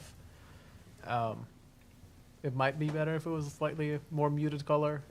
If we can't see it from the entrance corridor, then it can be whatever you guys want. But I'd go with the more muted there. And would we be able to put a condition on the vine system since it wasn't in the images? Is that something we can add and then say, or if that doesn't work, do what Commissioner Russell suggested by blocking the bricks from the inside? Is that something, I guess? Mr. Werner, can you comment on that? Thinking of something the BAR looked at talked about slats at almost like a shutter at a certain level, because you're not, it's really, what's the height of it you're trying to block that light from. So I mean, there are ways to do that. I guess you could leave it to them. You could make a suggestion on how, but tell them it has to be done. But it really is trying not to totally enclose an opening. So if you only have to, worry about this height, then it could probably be screened in some way. From the inside, some sort of, I just can't remember which project it was, though. If you have any thoughts on language, that we'd be eager to hear them. It's Valentine's Day. It's late. I'm starting to wither on you. So but I will say, Carl is outstanding at making motions and capturing those things. So amazing. Give me a second, and I'll Jeff, quick question. Thank you, sir. Happy Valentine's. Yes, sir. Do we not get material samples like the BAR does? So is that not this is all kind of, and I know I was thinking at the end I could kind of do a debrief, kind of what's different here and what's different from the BAR process. Yes, you can request materials. We've had discussions about 3D models and renderings versus, I think, only had one project where we had an actual model. But this is where those initial discussions, and I'll say for this project, if it was in a historic district, it would be a required preliminary discussion. So it wouldn't it would be for you in that discussion, and that's where I always say to the BAR, what do you want to see? What information is missing? What's, we try to iron it out so that we get to an application that's approvable. It's a little, that's what's been different in my experience with the ERB, but. So, Ms. Creasy, back in the old days, we went back to 2006, we actually did get samples of the materials that were reviewing. So Yep, I some would do that. Some would do that. Yeah. So. Thank you. Thanks. But yeah, I guess generally I'm supportive. Thank you. Additional comments? I would also entertain a motion at this time. I've heard very good things about Mr. Schwartz. I think somebody's tired. I would propose a motion to approve. I'm going to need help with the stucco provision, but I would move to approve generally that the design is consistent with the guidelines with conditions as outlined in the staff report, as well as, and here's where we're going to start wordsmithing it, the stucco provision. I won't even attempt that. I can read it if Sure. we'd like. That the stucco will be a durable synthetic material mechanically fastened over appropriate drainage mats and a code-compliant water-resistant barrier. Okay. In addition, a condition that bike runnels be included in the rear multi-use path. A condition that no tree uplights are on the landscape plan. I don't, if that's not the right term. I think that's what the, yeah, so they had landscape uplighting as TBD. Landscape uplighting. So just say no. No landscape uplighting. No landscape uplighting. But to include trees and biofilter as generally shown on the landscape plan. And then finally, to ensure that if light pollution from the garage out of exiting the breeze blocks, it becomes problematic to pedestrians, to the neighborhood, the owner will look at obscuring that in some way from the inside, and that's all. So there's some variation of what recommended, or is this in addition to, that's what I just want to be. This was in addition to your list. Okay, good. That's what I heard. I would second that motion. I hear a second. Discussion on this item. Did that capture the green panels? No. I like Do the we green all- panels. Do you like the green panels? I just think it will work itself out, personally. Oh, I won't make a fuss about it then. That's fine. Ms. Creasy, will you please call the roll? Sure. Sorry, I've got one thing to add, if you guys don't mind. Please. I would just like to suggest that we make that headlight glare motion, just blanket. Sorry, it got really dark here. The whole problematic language, I feel like, is sort of vague. And I feel like it'll just be easier if we say screen headlight glare from the inside, and just avoid having any amount of headlight glare. Does that make sense? What do you guys think about that?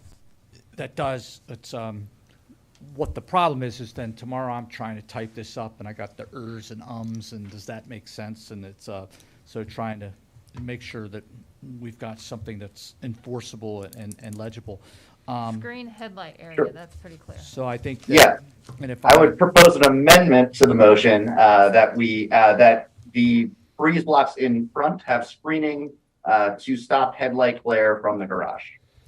And I. Is that good language? That is, and I just would like to maybe suggest, I know when I spoke about the interior lighting in the garage, I was really zeroing in on that garage entrance, and I just thinking now about this, all of a sudden we've got, you know, UVA tennis court lights blasting out of this south elevation. So I would, if you don't mind, I would suggest that the lighting with the color temperature and dimmability and the condition apply to the lighting that's also would be visible through that south elevation of the garage.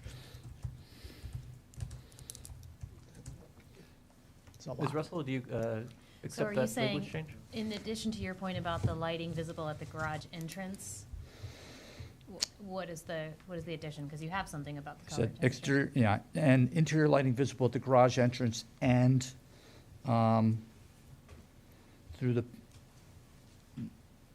the south. How about any interior lighting in the garage that's Yes. visible? Yep. Yeah, any interior lighting, you know, visible from within the garage, okay? That seems to be expressed here. And then eliminate the word Maybe entrance. deleted entrance. Right. Yeah.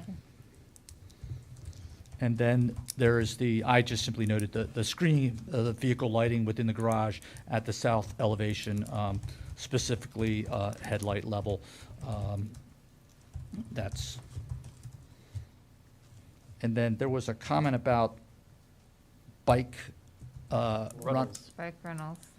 Okay, I've got all those. okay, Jeff. good, okay, good, Between good. the two of us, we'll get it. It just, yeah. And then we have the tape. All right, sorry, thank you. Thank you, sir. Ms. Russell, are you good with that language? Yes. Do I have a second on that No, adjustment? that one, yeah, yes, didn't change. Additional discussion on this item? Ms. Creasy, would you please call the roll? Sure. Mr. Schwartz? Yes.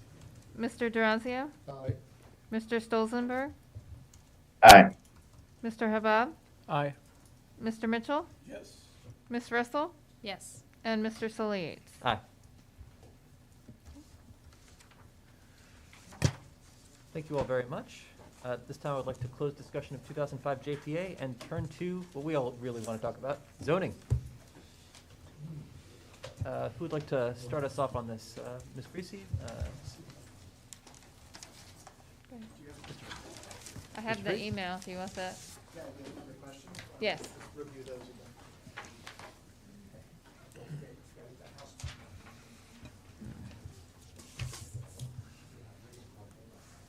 All right, good evening, everybody.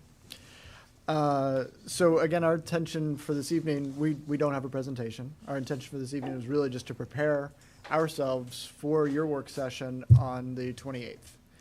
And to that end, we had sent an email back on Friday the 10th with some questions. Again, this has helped us to kind of focus in and narrow in that conversation. We're aiming for our work session to be no more than, what, 2 to 3 hours, yeah?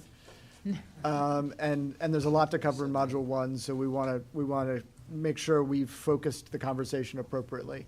And at this point, it's really not our intention to do a big, long presentation, but more take the perspective that you guys have studied the materials, reviewed them closely, reviewed everything that we put up on the web at that point in time.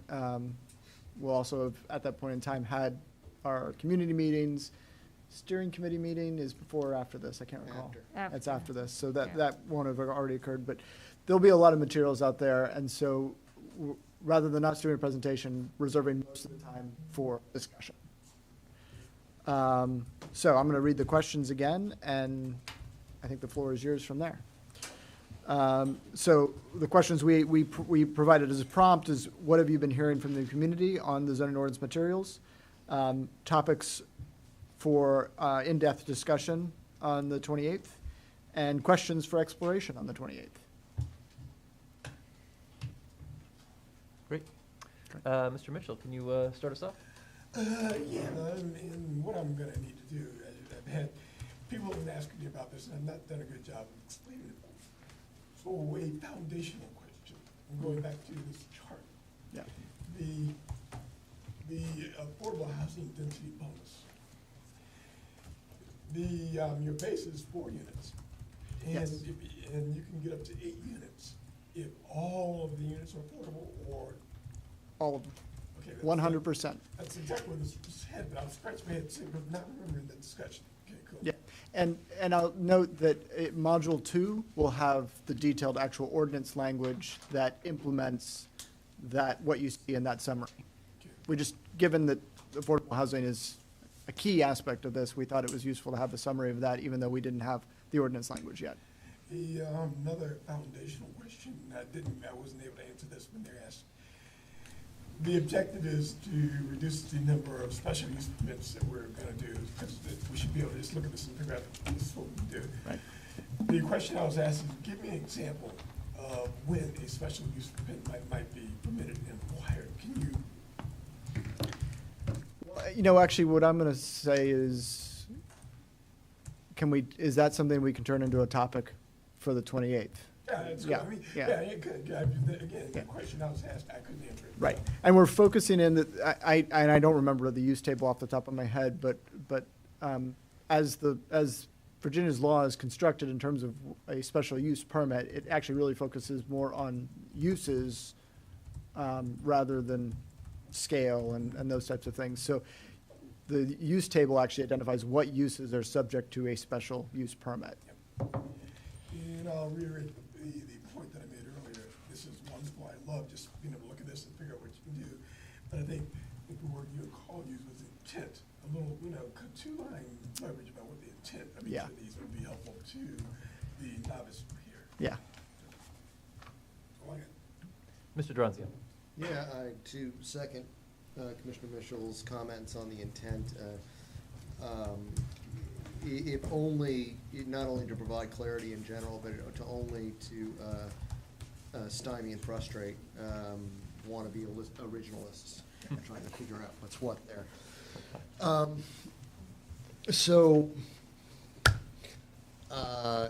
As far as what I'm hearing, I'm not hearing a whole lot. That's more has to do with my hermitage than anything else. But I have been in touch with a couple of contractors who are rummaging through it now. There's that. As far as topics in consideration, I am interested in the mechanics and logistics of the special use permit question. I'm also interested, there's a lot of reference to this proposed tentative sensitive areas overlay that we're thinking about. Yep. I'd like to get one level less abstraction on that. Just to sort of set, and if only so that we can sort of see how this sort of integrates, it might or might not, because that is extremely fuzzy to me now. And I'm sure I've got other stuff, but those are sort of the main points. And I think I get the sublot concept, but I think it would be helpful that instead of providing illustrations for some of these things, that it might be helpful to game out a couple of sort of examples of, problematic, well, this will work this way, this will work that way, and sort of a little more dynamic way might be a little helpful to see how you build such a thing. Okay, yeah, that sounds good. Mr. Bob. Thanks. I had a few questions. Some stuff I heard and some stuff just reading through. One question was on like site plan. If a site plan is in review right now, is it just grandfathered into the current zoning when this gets adopted, or what? How is that navigated? So we are working through those questions with our outside legal counsel, and so I'm gonna defer for the time being. Strictly speaking, unless you have an affirmative governmental action, which is an approved site plan of any type or a building permit or anything like that, you're subject to the new zoning when it's adopted, but that's something that we need to look at and discuss further as we go forward.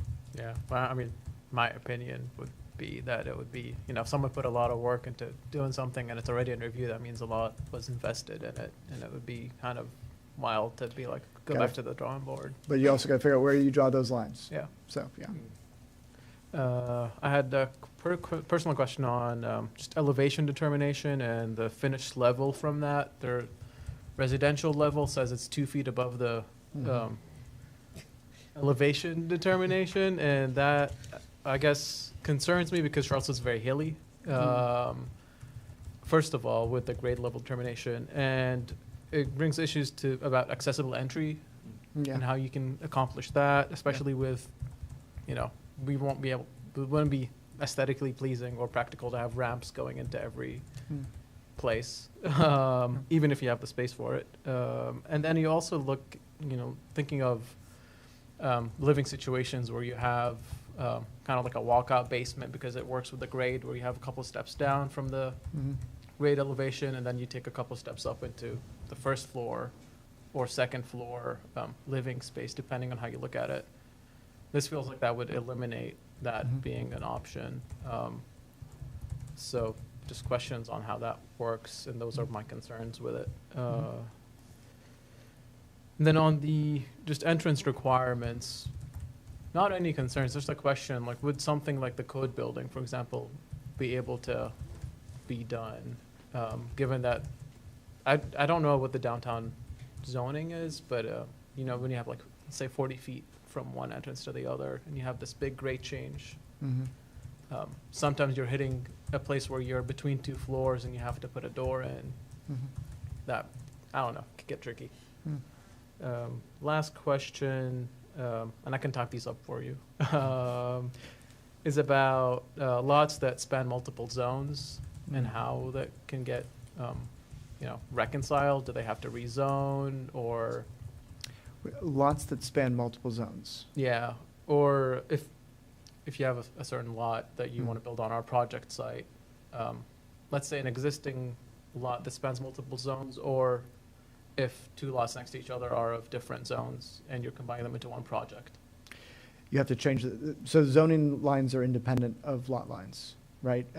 Generally as a convenience, we draw the zoning lines at lot lines when we do the zoning map, but those zoning lines exist legally independently of the lot lines. So in your example of somebody merging two lots that are straddle a zoning boundary, you would have to rezone that. But you also, or you could move forward with a project that is consistent on either side of the line, right?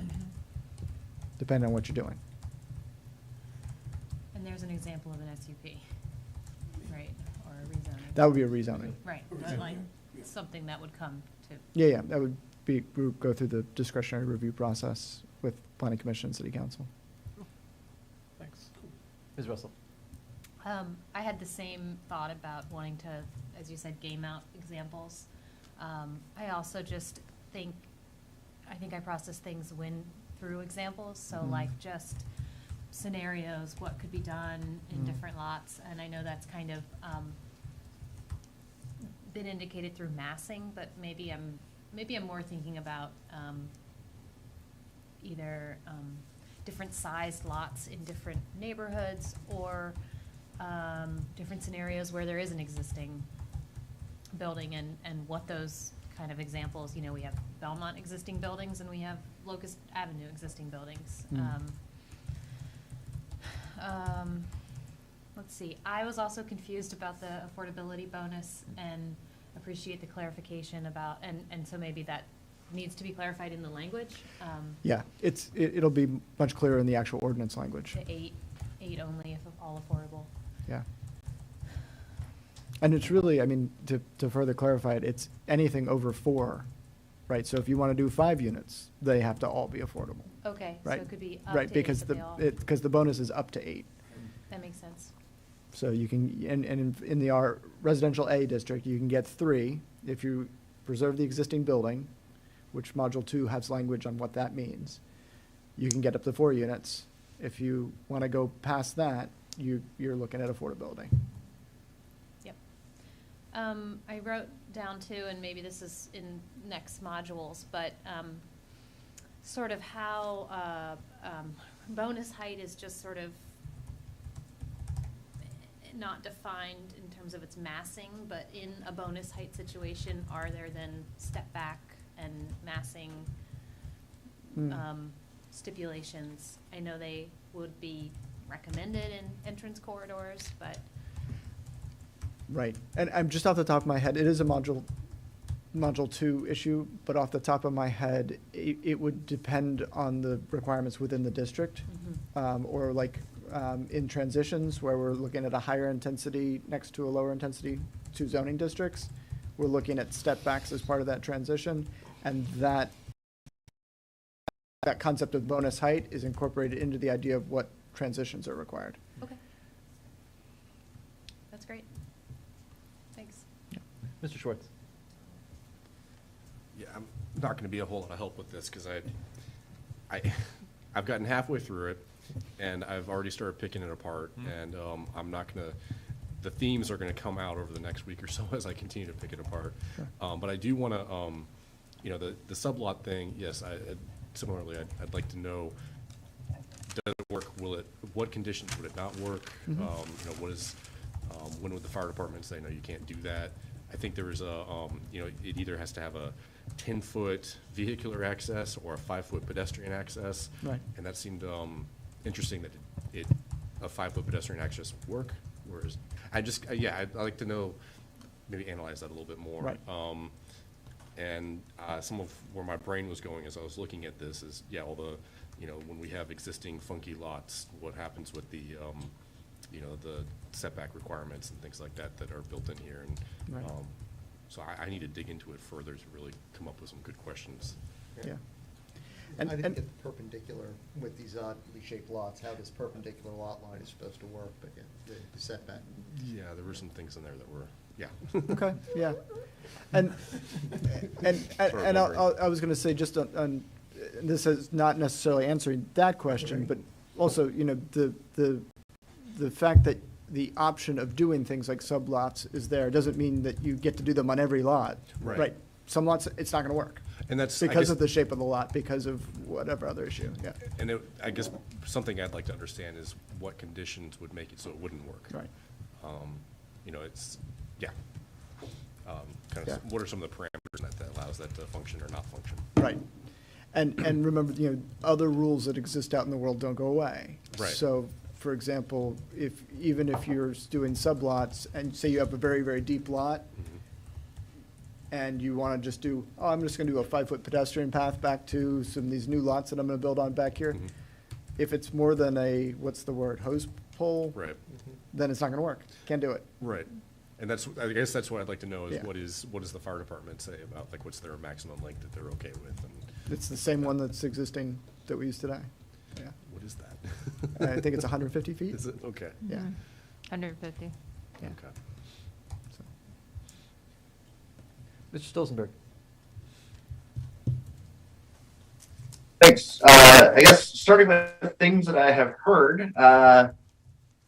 First, I've heard people express concern about the prohibition on front yard parking, including driveways. I know for a lot of the small scale residential forms we have in the city now, people have driveways in front that they park in. Sort of a minor or arcane question, but by my read of it, that would not be allowed anymore. Obviously, things would be not conforming, but as much as I hate to say it, many people do have cars, and squeezing in parking where we can will be, I think, a big part of making all this work. Another thing I've heard, people are pleased with the idea of being able to run a small restaurant or a coffee shop out of their house. And personally, I think it is a good idea to make that by special use permit and do it case by case, at least until we have a bunch of precedents to see, what works and what doesn't. People were sad about the fact that they could not run a pub out of their basement, even by special use permit. Personally, for my questions, and I have not reviewed it as thoroughly as I'd hoped to by now, for a variety of reasons. But I have lots. I think we've kind of answered the questions about the bonuses versus the 100% affordable, kind of almost an overlay concept. So I understand what we're going with for now. I have problems with that. I would like to have a discussion about that. I don't know that is a module 1.1 or a module 2 thing, but at some point I think we should talk about it. And then lastly, I still have a lot of heartburn about the height reduction we're contemplating in the RA zone relative to the current R zones, or R1 and R2 zones, of 10% at least, and kind of, you know, how I think maybe I could be convinced that that makes sense, the height reduction. But you know, thinking about how height in feet relates to height in stories, and whether, you know, we're just going to get a lot of really tall stories, where, you know, your 14-foot residential stories are going to be fairly high end, whether it means a lot of mezzanines, you know, what that is going to look like. So I'd like to chew on that a little bit more as I read it, but I think at some point we'd like to have a discussion on that. Mr. Palmer?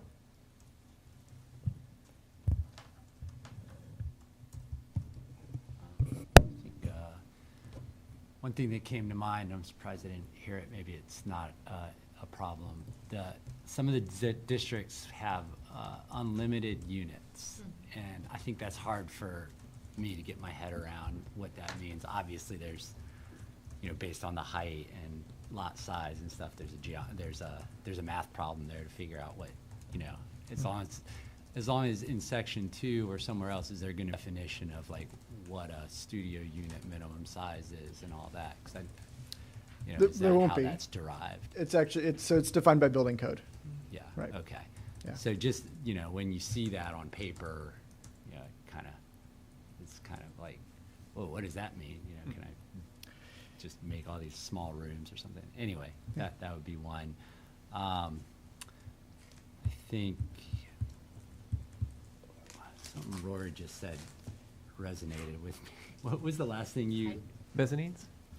Oh yeah, the height. Or height. Height. So if it says 5 stories or 70, or if it says 5 stories / 72 feet, does that mean it can't go over 72 feet if it's 5 stories, or does that mean it can be 72 feet and 3 stories? You know, like. Sure. You know, is there wiggle room there? I guess, and you don't need to answer it Right. now. I'm just saying these are things that Yeah. I'm thinking about.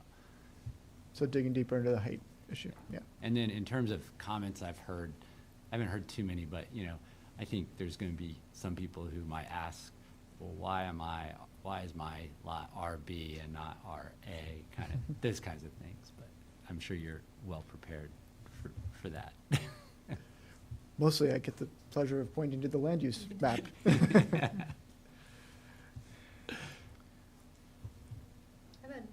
Sorry, if you're I'm done, I have done. another thing to add. Please. I think maybe we should talk about the inclusionary zoning policy, particularly the 60% AMI, Mhm. and just kind of talk about that, what that, you know, what we're hoping to achieve with that, how that maybe might change the. I might ask to defer that to module 2. Sure. Because there's 2 things that we'll have with module 2. We'll have the actual ordinance language that is implementing the inclusionary zoning, which we don't have yet. So there'll be ordinance language separately implementing the bonus density granted in the RA, RB, and RC, which we've talked about a little bit tonight, and then language implementing the inclusionary zoning. The other thing we'll have as part of module 2 is module 2 is a separate document, which will be our manual for implementing the inclusionary zoning. So that'll actually have the rules of how the game is played. Okay, then a question maybe for you. We've got this, this topic area overviews, sort of like. Yes. Like stuck on to the end of the module 1, Yeah. and it seems like it has a lot of stuff that like we might want to dive more deeply into. Sure. That's a little bit outside of just reviewing the module 1. Yeah, Big I mean, packet. we put those in more as summaries that in some respects are trying to make the zoning ordinance a little more approachable. They're in the framework of, I'm interested in the environment or historic preservation or affordable housing. What am I going to find in this zoning ordinance? And it's anticipating kind of the entire zoning ordinance, because a lot of the stuff that's referenced in there will come in later modules when those are written and prepared for. Yeah, so read it, but don't. Yeah. We don't need to like digest. Or flag those items that you're like, oh, when this item comes up, you know, I'll want to talk about it. Yep, got it. And if there's any, I mean, if there's some of those in there that you've already flagged, we can talk about whether they fall in module 1. I'm gonna try and defer the affordable housing conversations to module 2, because we'll have more to work with, and there'll be more there to talk about, when we have that work session in March. Looking forward to that. My review is limited at this time, but I can tell you the answers I will try to find, and maybe that will give you something. I'm concerned about heights. It's been a challenge for us for 10, 20 years. Mhm. So if we can get that cracked, that's fantastic. If we can get better, that's still good. An issue that I've been thinking about a lot is stacked townhouses as sort of an ideal vehicle for affordable homeownership. I'm going to be very interested to see how that works in this zoning. Does this zoning work for that? Right. I understand that most zoning codes are not optimized for stacked townhouses at all. It's always sort of hacked in. Right. Because we have so many and because it's been such a challenge, slope sites in general, if we can get it right, if we just get it better.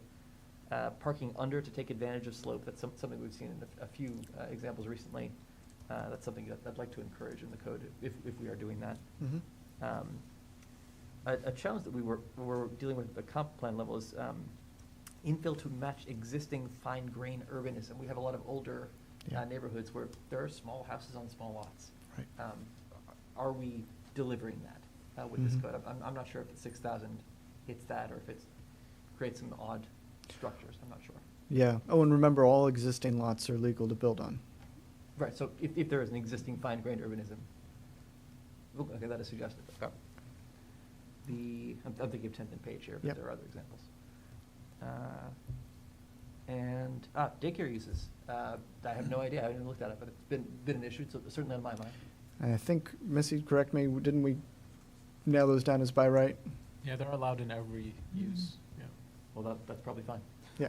Thank you. Good.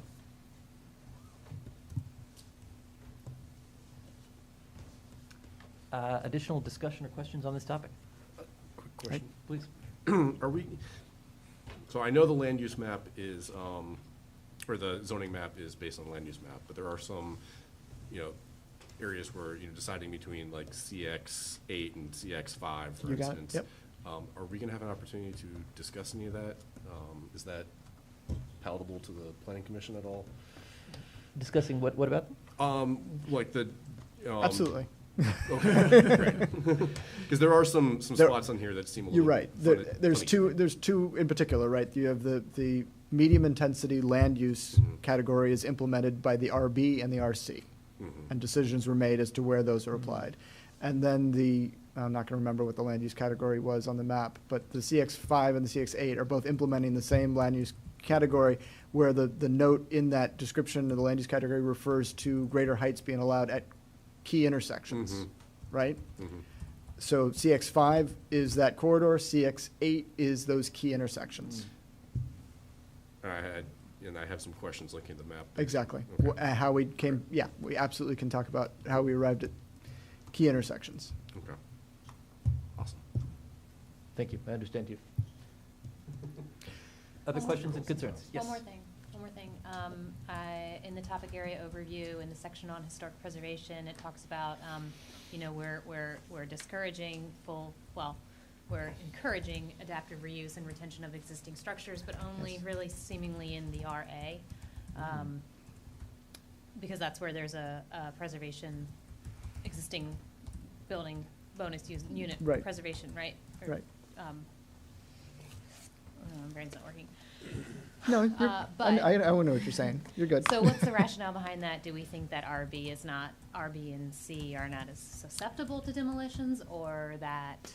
I think the idea was presented as related to the general residential district when we were writing the comp plan, and I think that carried forward, but I think it's open for discussion. Okay.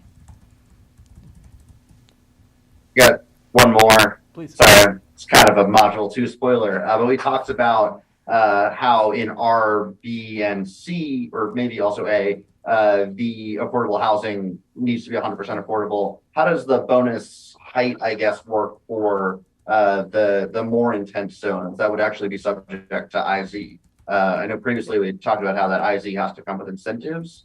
Is that what that bonus is, or is that separate? No, no, the bonus height is separate, and I'm gonna defer that one to module 2, but basically so we've got the bonus density provisions in RA, RB, and RC, and that's one section of the ordinance.